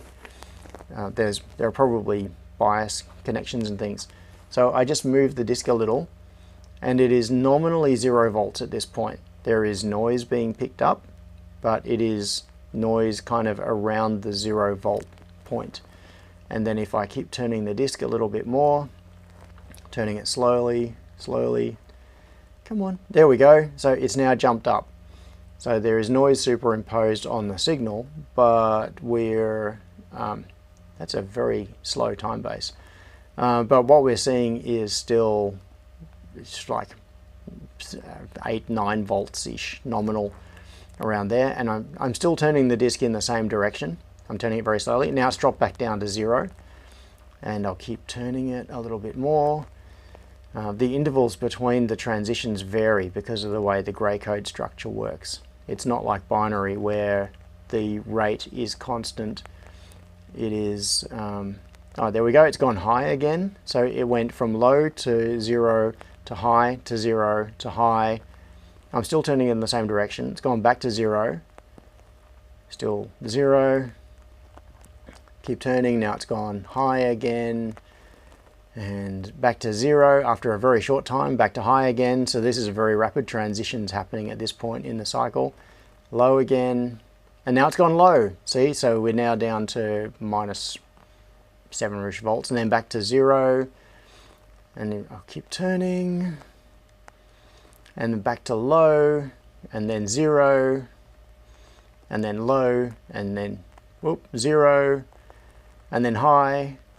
So you can see why I was confused by the signals coming out of this and what is going on. 0 and then high again, and then 0, high, and then eventually if I keep turning this, whoop, yeah, because I've got such a slow time base, that's why we're seeing these weird artifacts. And then it goes low again, and then high. Yeah. Is that, VL Andrew says, is that a 24 volt encoder? Yes, it is. Well, I think so. I think it nominally runs on a 24 volt thing. Yes. All right. Let's have a look at the document. So this is the document that Austin just sent. Hangzhou Technology Co. Tamagawa. Okie dokie. It's a physically different encoder, but probably the same sort of scheme. Oh, one of these. Maybe it is in here. All right, now, where was Austin's thing? He said to search for something. Oh, Ilix is here. Good morning from the heart of Europe, says Ilix. Okay, the question then is, where is the heart of Europe? What is Europe's heart? What makes it go boom, boom, boom, boom, boom? I want to see flame. No, come on. If you want, you can get magnetic tape with an encoder like a glass scale, AliExpress, $50 US, says Bruce. Right. Where is, check my, oh, Bruce says, I'll check my auto tool carousel to see how the tool position is detected. And Bruce said, what kind of tool holder is it using BT40? Yeah, I believe it is. So BT40 tool holder. Yeah, it's that style. These things come in different sizes, like BT30, 40, 50. I don't know the specific size of this one. I am the furthest thing from an expert on the mechanical aspects of this. Yeah, what is a BT40 tool holder? Okay, this squirrel is worth chasing just for a moment, because this will explain what's going on inside the tool holder and why we do not have to be super sub-millimeter accurate. So with a CNC machine or a CNC lathe, like a mill or a lathe, you need extremely accurate control of the tool position and specifically the cutting surface. Where is that cutting surface relative to your material? And all that is taken care of by this tool changing system that uses this taper to pull the tool into a very accurately known position. So the head of the machine has a corresponding hole with tapered sides, and you can see that it's got this lug on the back of it. And what happens is that the tool or the cutting head will be down on the bottom in this orientation, and this tool gets pulled into a mounting hole, and because it is tapered, as it is pulled back into the hole, and it's pulled back by this lug, there is a mechanism like a fork that goes into that lug and that pulls it. So it's in this orientation, it would be pulled up vertically, although it's not typically not actually vertical. So it is pulled into a tapered hole pneumatically, or could be hydraulically, and by virtue of being pulled into a taper, it self-aligns. So it becomes very strong and very accurately aligned within that tapered hole. And that is how all of the positional references are done in the machine. So what we don't need to be super accurate on the position of it when it begins its engagement. We only need to be accurate enough that it is aligned with the hole that it's going into, and the tool engagement mechanism can grab this and pull it into position. So yeah, so here you can see, different tool holder styles and sizes and things. So they come in different sizes to suit different types of machines. Really big machines, obviously, or machines that need to hold big tools, will have larger things, but they're typically based on this same structure with a taper which is pulled into a holding mechanism. And that holding mechanism is what then spins or moves the tool to put it into its correct location. Hopefully all of this makes sense, even though I am totally butchering the explanation. But anyway, once you see the shape of the mechanism like this, it should become self-evident what's going on here. Cutting tool on this end, tool retention mechanism on this end, and it is sitting inside a tapered hole, butted up against this face or close to that face, so that it becomes self-aligning. Yes, so, okay, now, where is this thing? Bruce says, if you have a tool catalog, you can pre-measure the tools using a presetter. Crispian says, automatic width adjust PCB conveyor. Oh, be still my beating heart. Okay, hang on, I'm going to click this link so that I don't lose it in the chat, and then I'm going to quickly hit pause. Yes, okay, I'm going to not chase that squirrel right at this moment, but thank you, Crispian, for that link. That looks interesting. I'm going to check that out for sure, because PCB conveyors are high on my list of... I have the steel. I collected it during the week. I have the steel to build the stands for the pick and place machines over Christmas, over the Christmas New Year break this year. Really just needs to be close enough for the narrow end to fit in a hole the size of the wide end. Yeah, kinda, pretty much. So we need some accuracy, but we don't need like fractional millimeter accuracy, which some encoders can allow.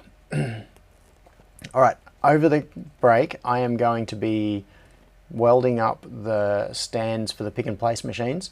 Hopefully by the next barbecue, the first two machines are going to be on proper welded stands, bolted to the stands, and everything will be awesome. So yeah, there's going to be a lot of infrastructure type stuff done over the next few weeks. What was I doing? That's right, yes. Which is why this is about to become extremely relevant to me, because the pick and place machines are about to be bolted to very big steel stands that will make them immobile. So I have to get the positions of them spot on perfectly correct in order to have conveyors between them. So looking at conveyor systems is, it is actually a very important thing for me in the next few weeks. So thanks, Crispian, that's good timing. Now, Bruce said, if you're going to replace the original decoder, look for a decoder with a similar mount. Yeah, so Steve said that he can fabricate a mount, an adapter plate, no problem. Now, as you can imagine, someone who has a machine like a Mazak lathe, that's just one of the tools in his factory. His whole thing is making precision metal stuff. He can cut things, so he's got multiple CNC machines, CNC lathes, plasma cutter. Yeah, it's a fabricator's paradise in his factory. So yeah, when I said to him yesterday, oh yeah, if we get another encoder, we're going to have to mount it somehow, and he hand waved it away like it was nothing. Like, yeah, I'll fabricate an adapter plate, we'll mount it, no problem. So he can make a very accurate adapter that will mount a replacement encoder into the same location and engage with the turret in the same way. So where are we? Yeah, what I was doing was looking for Austin's comment about what I should search for in this document. Where is okay, so Austin says, finally getting somewhere. Austin, okay, Control F on TS1857, second element. That is what I'm looking for. That 1, 2. Here it is. How to Scott hook Miller it said, up. like the earlier discussion, First precision machines were made without precision machines. That is true. Yeah, it's the whole chicken and egg thing. How do you make something precise when you don't have that precise thing to make it with? Yeah. Let's see what we've got. Okay, so nominal 24 volts and resolution is number of divisions based on which particular model it is. Now, where is the connection? Consumption current, 150 milliamps max. Output phase, it says pure binary code, not grey code. That is weird. It's possible. I'd be able to tell by looking at the physical disk and see the shape of the slots and see if we've got transitions aligning. But if that's the case and it's not actually doing grey code, then, oh, here we go. We can tell from here. That is, yeah, so counterclockwise, these are the output phase shifts on 12 division, 16 division, etc. And, oh, this is the pinout. So white and grey, ground. Yes, I was correct. I got one thing right. Violet, plus 24 volts. I got two things right. Let's see how close I was with this. So this was what I figured out. So purple, well, they've called it violet, same thing. Plus 24 volts. Yes. White and grey are both ground. Yes, I got that. Black, parity signal. Strobe signal. What? So black is parity. Oh. Okay. Okay. So I was wrong. I don't think it is actually transiting between plus and minus 9 volts. It has a parity signal. This is not at all what I thought was going on. This is really interesting. Okay, so we've got lead color and function. 2 to the power of 0, 2 to the power of 1, 2 to the power of 2, 2 to the power of 3. This, I don't believe, is a grey code output. This is binary, but it is done in a weird way. Parity signal, marker signal, strobe signal. Okay, so strobe is a pulse for every bit, I suppose. So that is not every bit, every nibble. We've got 4 bits here. So we've got a strobe signal, and then we've got, which looks essentially like it's bit 0, but it's not counted as bit 0. So we have 2 to the power of 0 here, which is a regular pattern. Then we've got 2 to the power of 1, which is pairs of pulses. 2 to the power of 2, which is groups of 4 pulses, and 2 to the power of 3, which is groups of 8 pulses. And so that is, or is this representing, maybe it is not actually representing what's going on in here, but we can see that there is a bit transition here on 3 bits simultaneously, which means this is not grey code. This is something different and kind of weird. So it's low. What I don't get though is we've got a low, say we're taking 2 to the power of 1 here. We've got a low value with no glitch in it across 2 positions, and then we have a high value between 2 positions with a glitch. Something went ding then. But I don't know if this is what happens in reality. Maybe you can only read when the strobe signal is high. So the idea is that what you do is read these 4 values, and so this is like a clock. When it says strobe, that's like a clock signal, same sort of thing, as if we're saying, like using SPI. So not binary, not trinary, is it quaternary? Yeah. Paritary is used for every signal with 2 highs. And Killer Geek says it's hexadecimal. Okay, it's literally counting up in hex. -0 to +1 is 0 volt transition. So strobe sig is, so we've got strobe sig, that's obviously just a typo there. It's meant to be strobe signal, and black is parity signal. So I've been treating black as if it was the reference. At the moment I've got the scope hooked up so that I've got the ground connection of the scope going to the parity signal, and then I'm reading off one of these bits using channel 1 on the scope. But what I should be doing is reading between one of the grounds, so it's as if it really does have a common ground, and then reading these values here. So let's do that. What's marker sig? Why is that low constantly? There's no marker sig listed here. So we've got parity sig and strobe sig. Strobe is pulsing, parity is the parity based on the 4 bits. So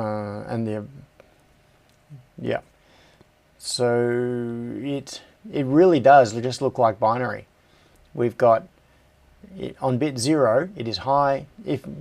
Okay, let's ignore the spaces between the strobe signals. Let's just imagine that we are, I'm going to see if I can open image in new tab and then zoom, because I want this to be as clear as possible. Now ignore the bits between the strobe signals. Just imagine a straight line down through the number 1 and then a straight line down through the number 2. That's where we're going to be reading. So at position 0, all bits are low. Bit 0, 1, 2 and 3 are all low, and then position 1, the first bit goes high. Position 2, the second bit goes high. Position 3, the first and second bits go high. And then, yeah, this is just straight binary. There is no, it's not grey code, it is a direct binary, it's a 4-bit binary output with a parity. So, yes, marker sig full rotation. And above the connection table is a schematic of the output. It says kilogig. Connection table, schematic of the output. Right, there, yes.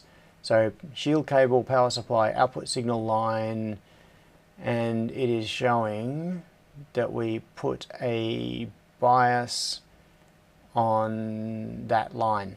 Okay, and then we've got ground.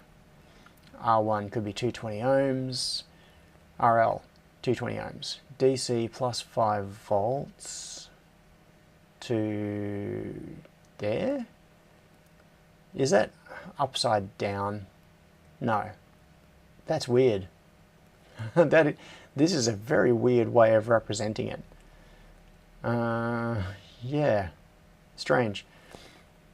So it looks like there is meant to be a bias resistor of 220 ohms between the signal line and ground. Yeah, so now, well, knowing all of this, maybe it is practical for me to just reuse this existing encoder rather than deal with all the mechanical aspects of making a whole new one. It also means that the output of this encoder is lower resolution than I thought it was, because I thought it was 4 bits in trinary, and it turns out that it's only 4 bits in binary. Alright, let's hook up the scope differently. I'm going to hook the scope ground to system ground, and then I'm going to put the scope input on one of these. And maybe I should put a bias resistor on it as well. Austin_creation said, gotta scope it now. Yeah, definitely do. Austin says, pretty sure the one you have is 18 segments, by the way. Okay. When you say segments, you mean divisions? 12, 16. Yeah. This. Now, let's have a look. Where is web control? Here. I'm just going to put this back up on the screen while I come back over here and mess around with these connections. All right, so I no longer, so this, I think, is actually the checksum line. So we've been measuring the voltage between the checksum signal and the actual output signal. I'll take that off there.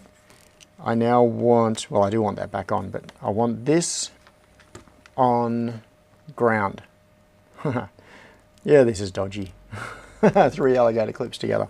So that is ground, and now I'm going to measure the signal directly.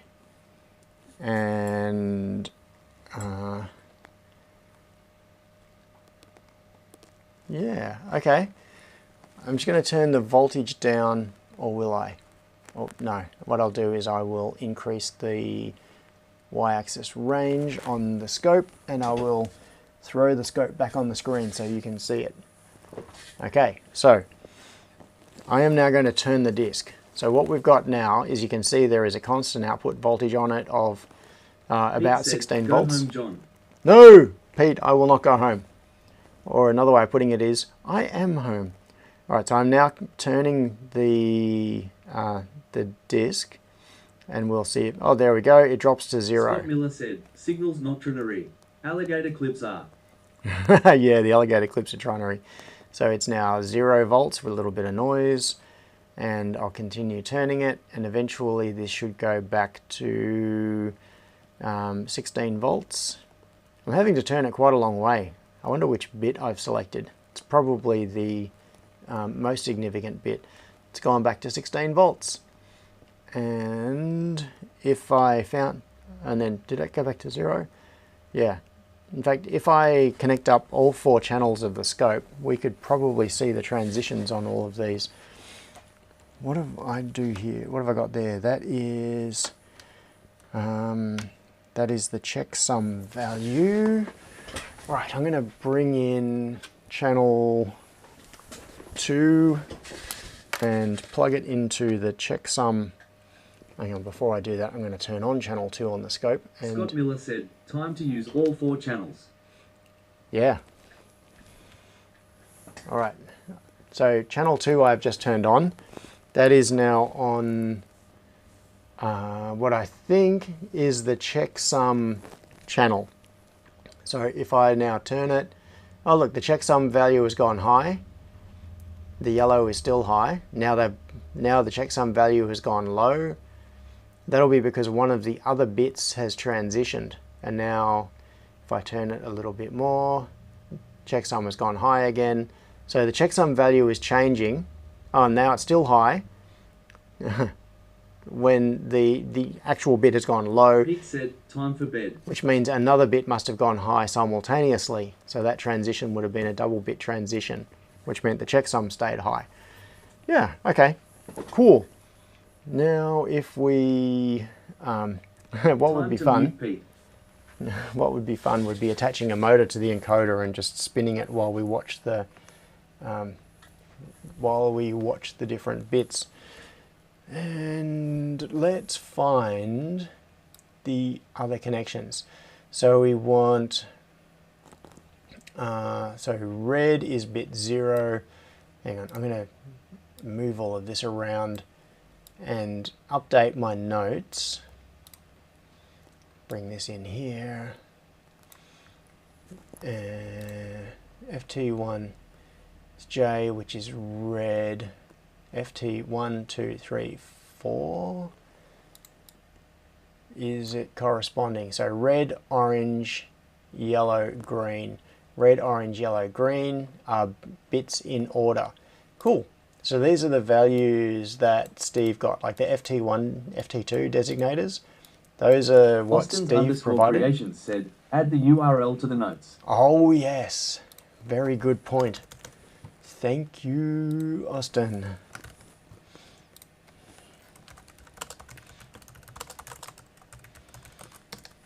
There we go. Gold discovered by Austin. And hang on, what was the value to search for?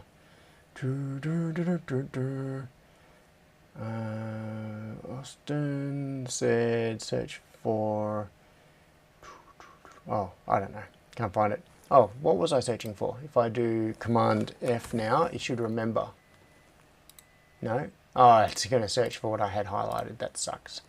I was hoping it would have the history of what I had searched for. Ah, there we go. John Whips has it. TS1857N. Yeah. I'm going to search for that. And John said, marker signal must be for internal use as there is no connection to the outside world. Marker signal. Where is the marker signal? Oh, it says matter signal should only be used for displaying LED only and no output signal generation. What is... Yeah, I don't know. What was I doing? That's right, so we've got parity signal, strobe signal on brown, and I want to find... Okay, I'm going to... that is... I'm going to update my notes based on what we found in this document. So that strobe is on pin H, which is brown. Parity is black. So this is parity, data parity bit. And that can go up to here now. And that's not a grey code sensor, it's a binary code sensor. So we've got brown is strobe. I don't know what the signal is called, but so I'm just going to say strobe. Strobe signal for data. Sync. Okay, and then yeah, the values, it is not swing that, it is, and that is 2 to the 0, etc., down to 2 to the power of 3. And what else should we make a reference of? Oh, I'm going to change this to violet, just so that my terminology is the same as what they're using. And yes, it is plus 24 volts, no longer with a question mark. Very good, very good. White and grey at ground. Attaching way, example. The attaching way is like that.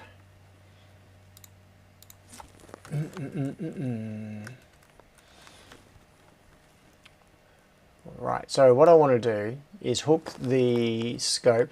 This is one of those situations where it would actually be useful to have a 6-channel scope, because then we could show the strobe and parity bits as well.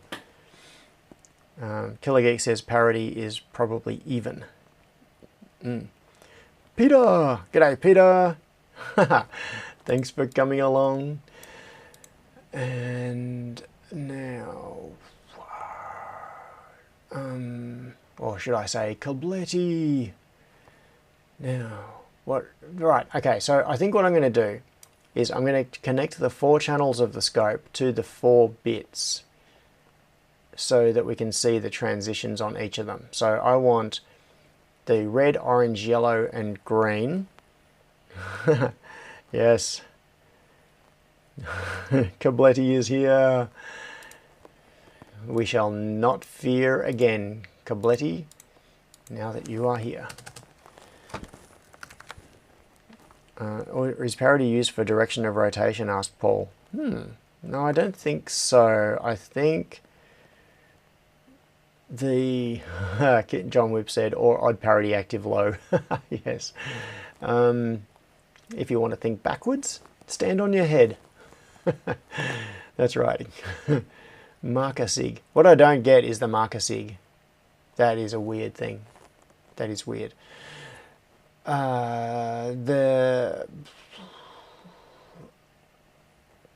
Sorry, I am spacing out temporarily.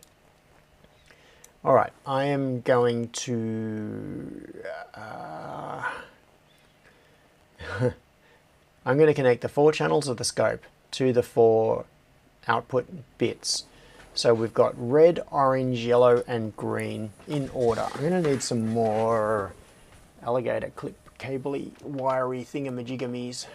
I wish I had some more distinct colors of alligator clip cables. Let's figure this one out. All right, we have 1 bit already. This, oh, and we have the, which one of these is which? I can't remember. Let's disconnect the scope things for now. So I'm going to end up with 4 scope channels here. What connections do I want?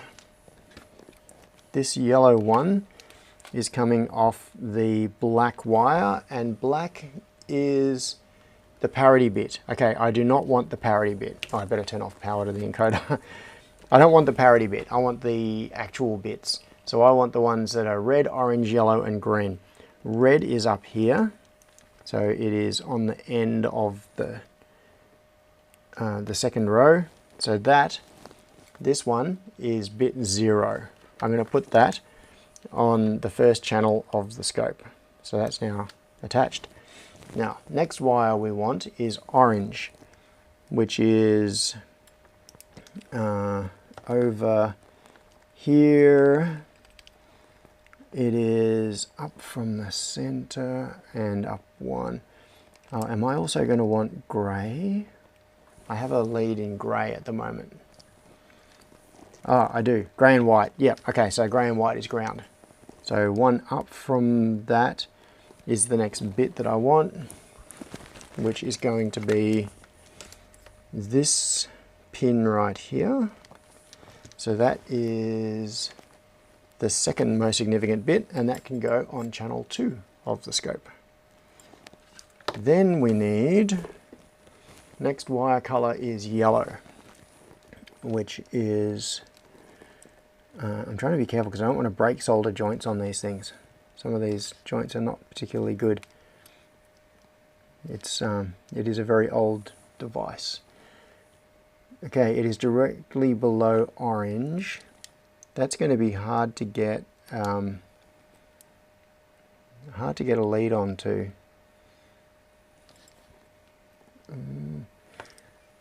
I think I can manage. Let's see. So I'll see if I can get this alligator clip onto the next bit down into there. So this is going to be channel 3 on the scope. In fact, I'm not even sure if I'm going to. So that's that pink channel is going to this wire here. Now, can I get to the 4th bit? And the 4th bit is green. It might already have a thing in it. It is on that row. It is that one. This one. Okay. So this is bit 4. And that is going to go onto the 4th channel on the scope. Like that. Now, what are my settings on the scope channels? I'm going to go 10.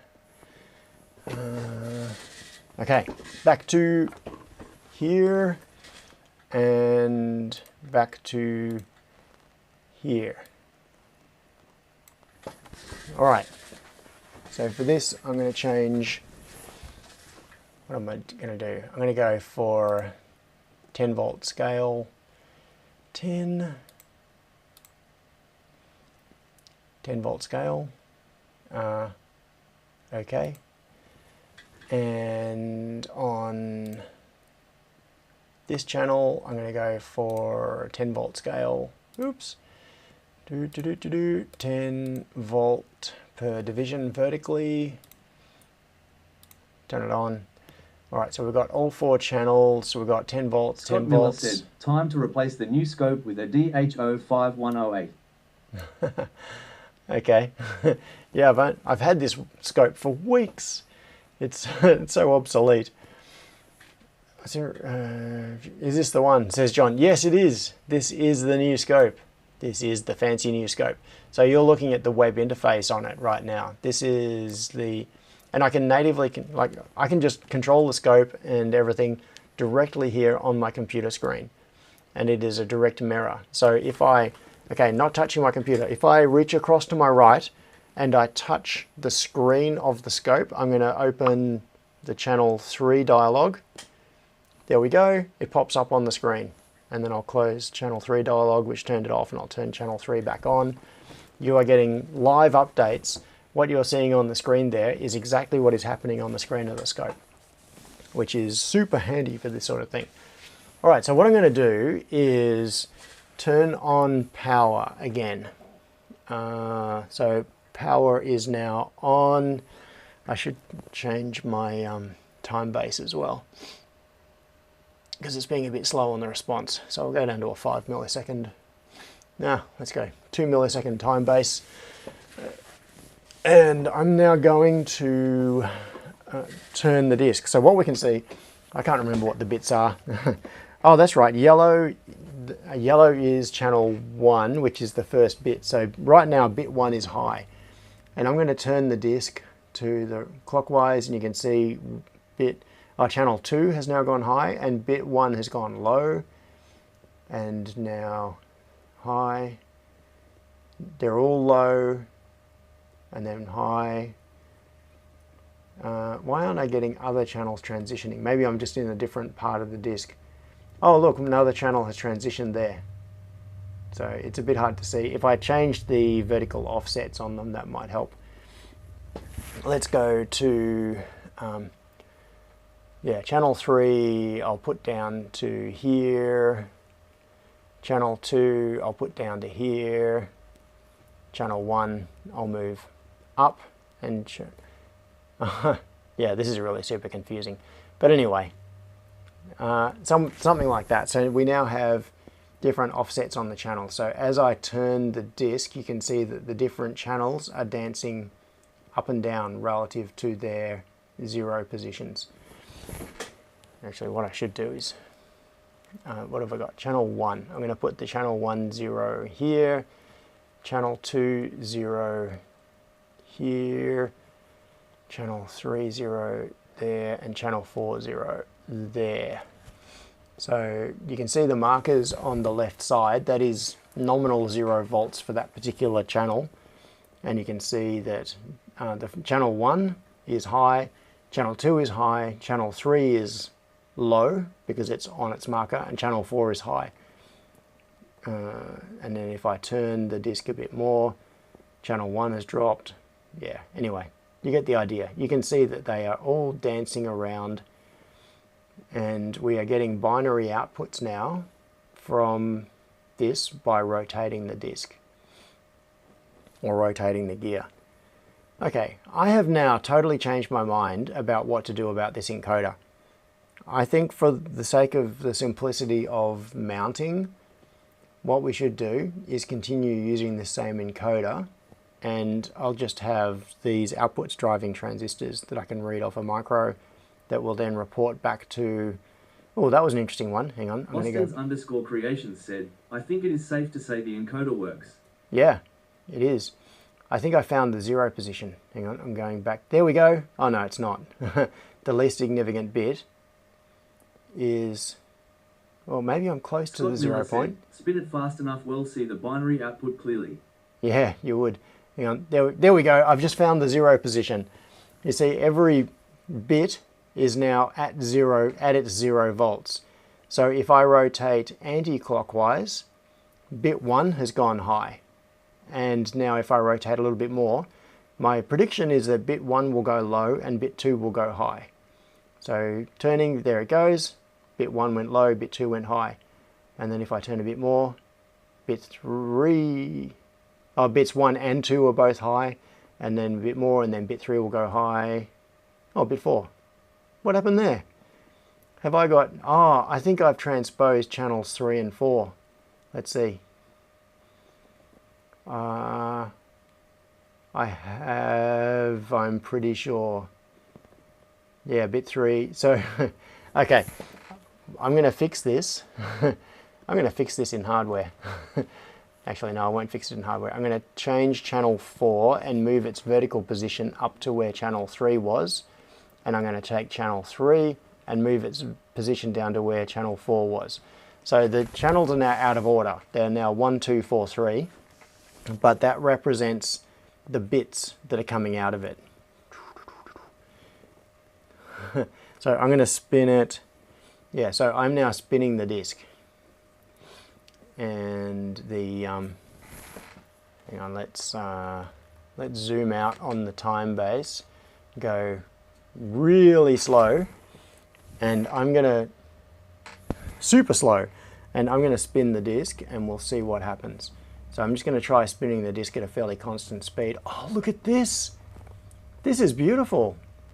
So I am now spinning the disc at a constant speed, and next time it cycles back through.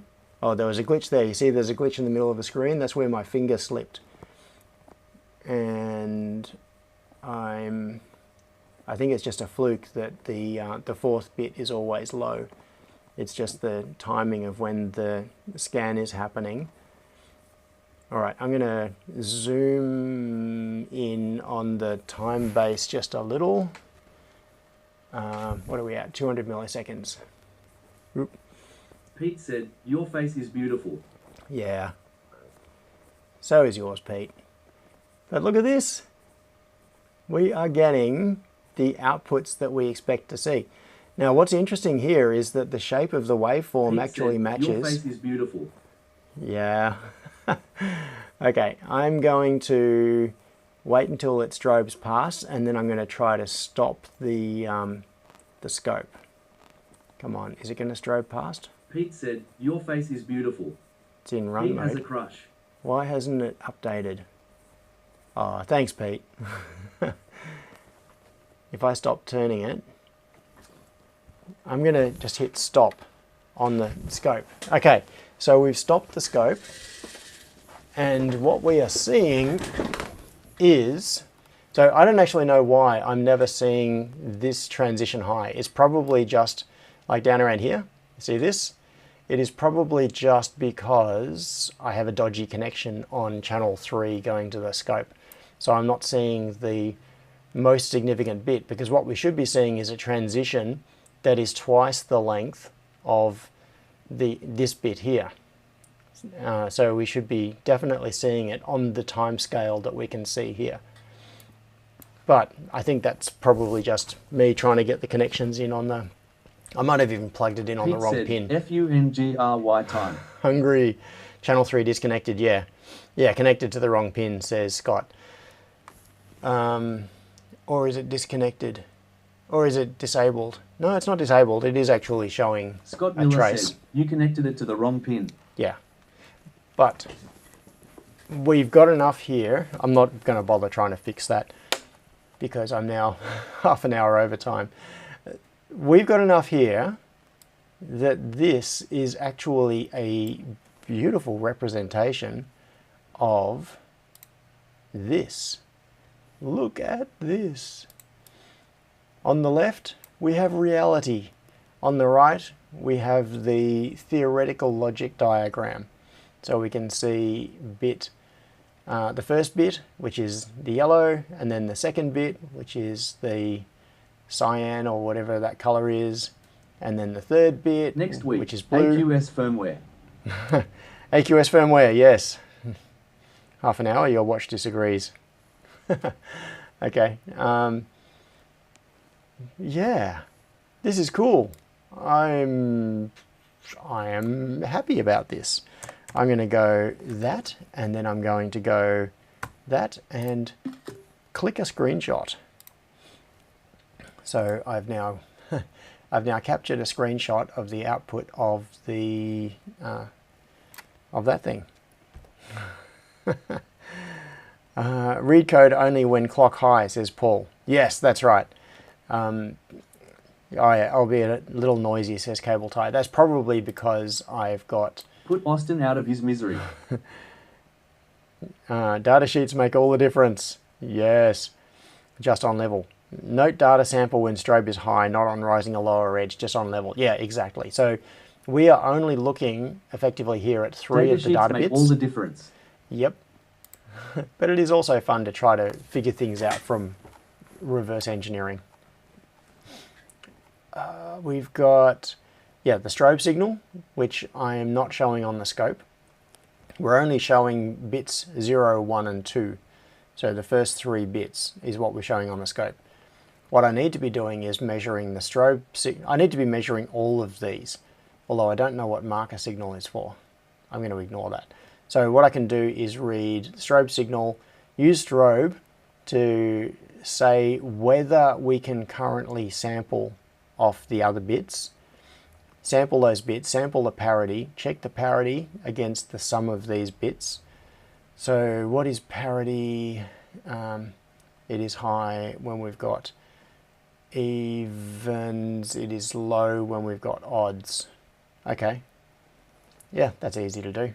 So parity bit calculation to verify it, and ignore it if the parity fails. Yeah, we can read that.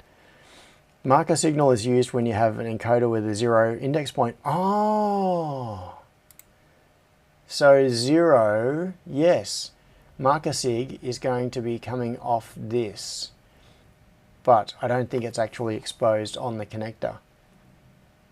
Yeah, right. So it's the same as knowing that you've got all 0 values on the data bits. Yeah. Yeah. Oh yes, I've been wondering why people have been talking about my watch and the watch disagreeing. Yes, the watch is still on Cairns time because the watch is synced to my phone. That's how it gets all its settings. It's a Fitbit which is linked to my iPhone, and because my iPhone drowned on that diving trip, it has not synced. It has not had a watch, it has not had a phone to resynchronize with since I got back from Cairns. So it's still on Cairns time. So when I get my phone back and the watch and the phone resynchronize, my watch will switch back to Melbourne time. But in the meantime, so for the last couple of weeks, I've just been mentally adding an hour to whatever my watch says the time is. Which can be confusing because I got into the habit of adding an hour to whatever time I read, which means I look at my computer and right now it says 12:32 p.m. and for a moment I think, oh yeah, that means it's 1:32 p.m. Yeah. Jack says you can use Wi-Fi in the Fitbit website. Yep, I could do that, but it hasn't bothered me. I haven't cared, so yes.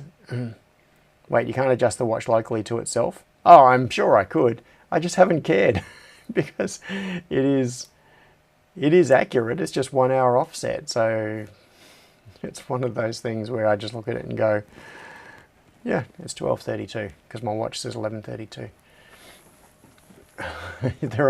There are multiple ways to solve the problem. I simply haven't bothered trying to solve it. I've put 0 effort into solving the problem.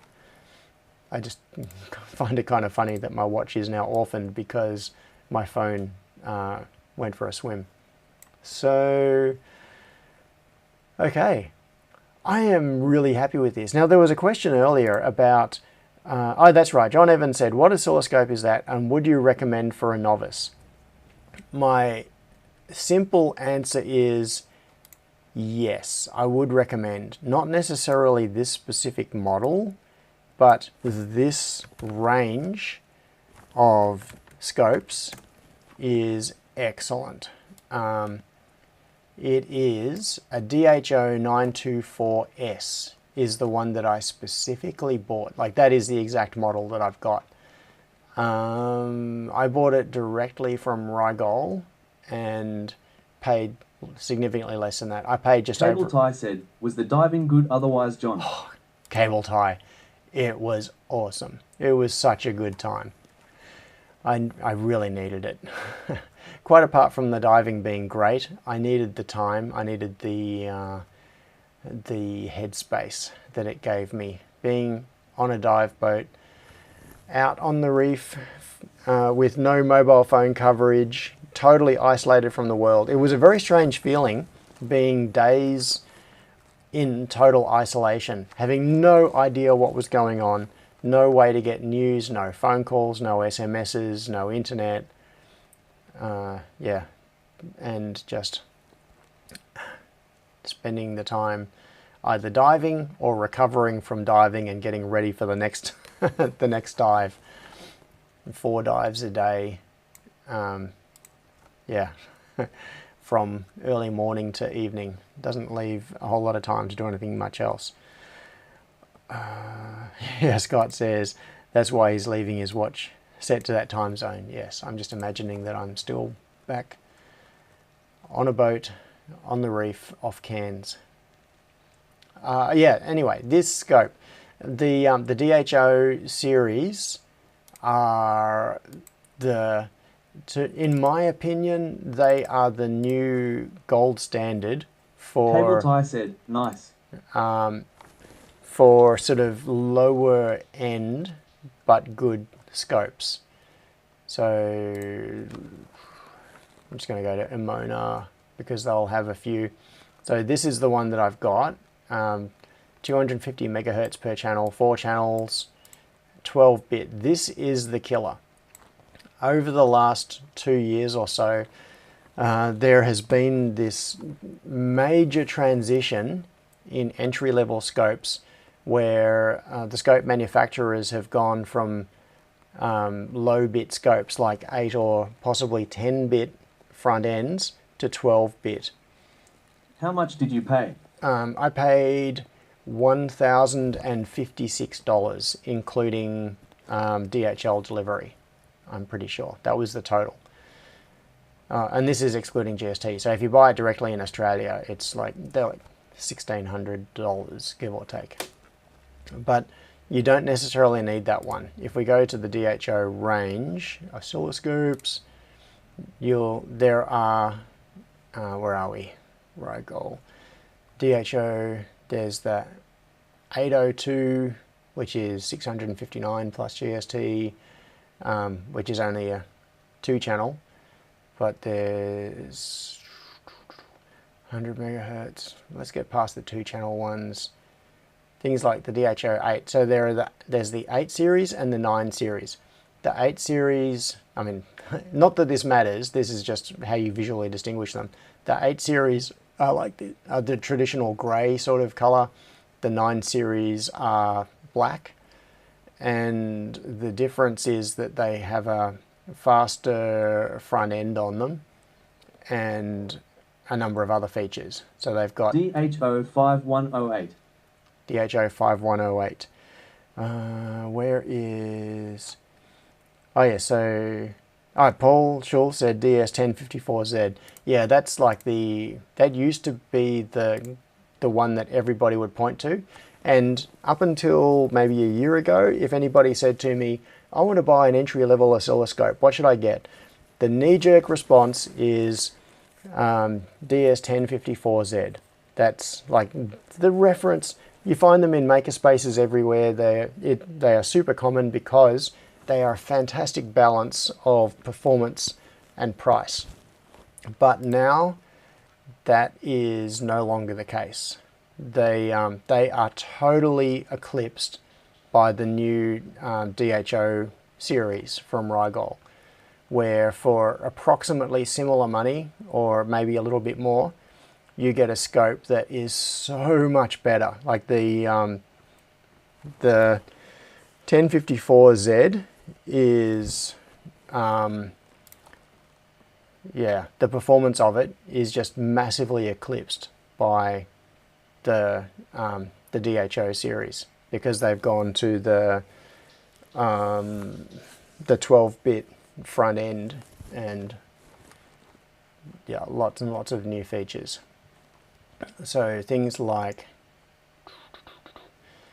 this one is the DHO 802 and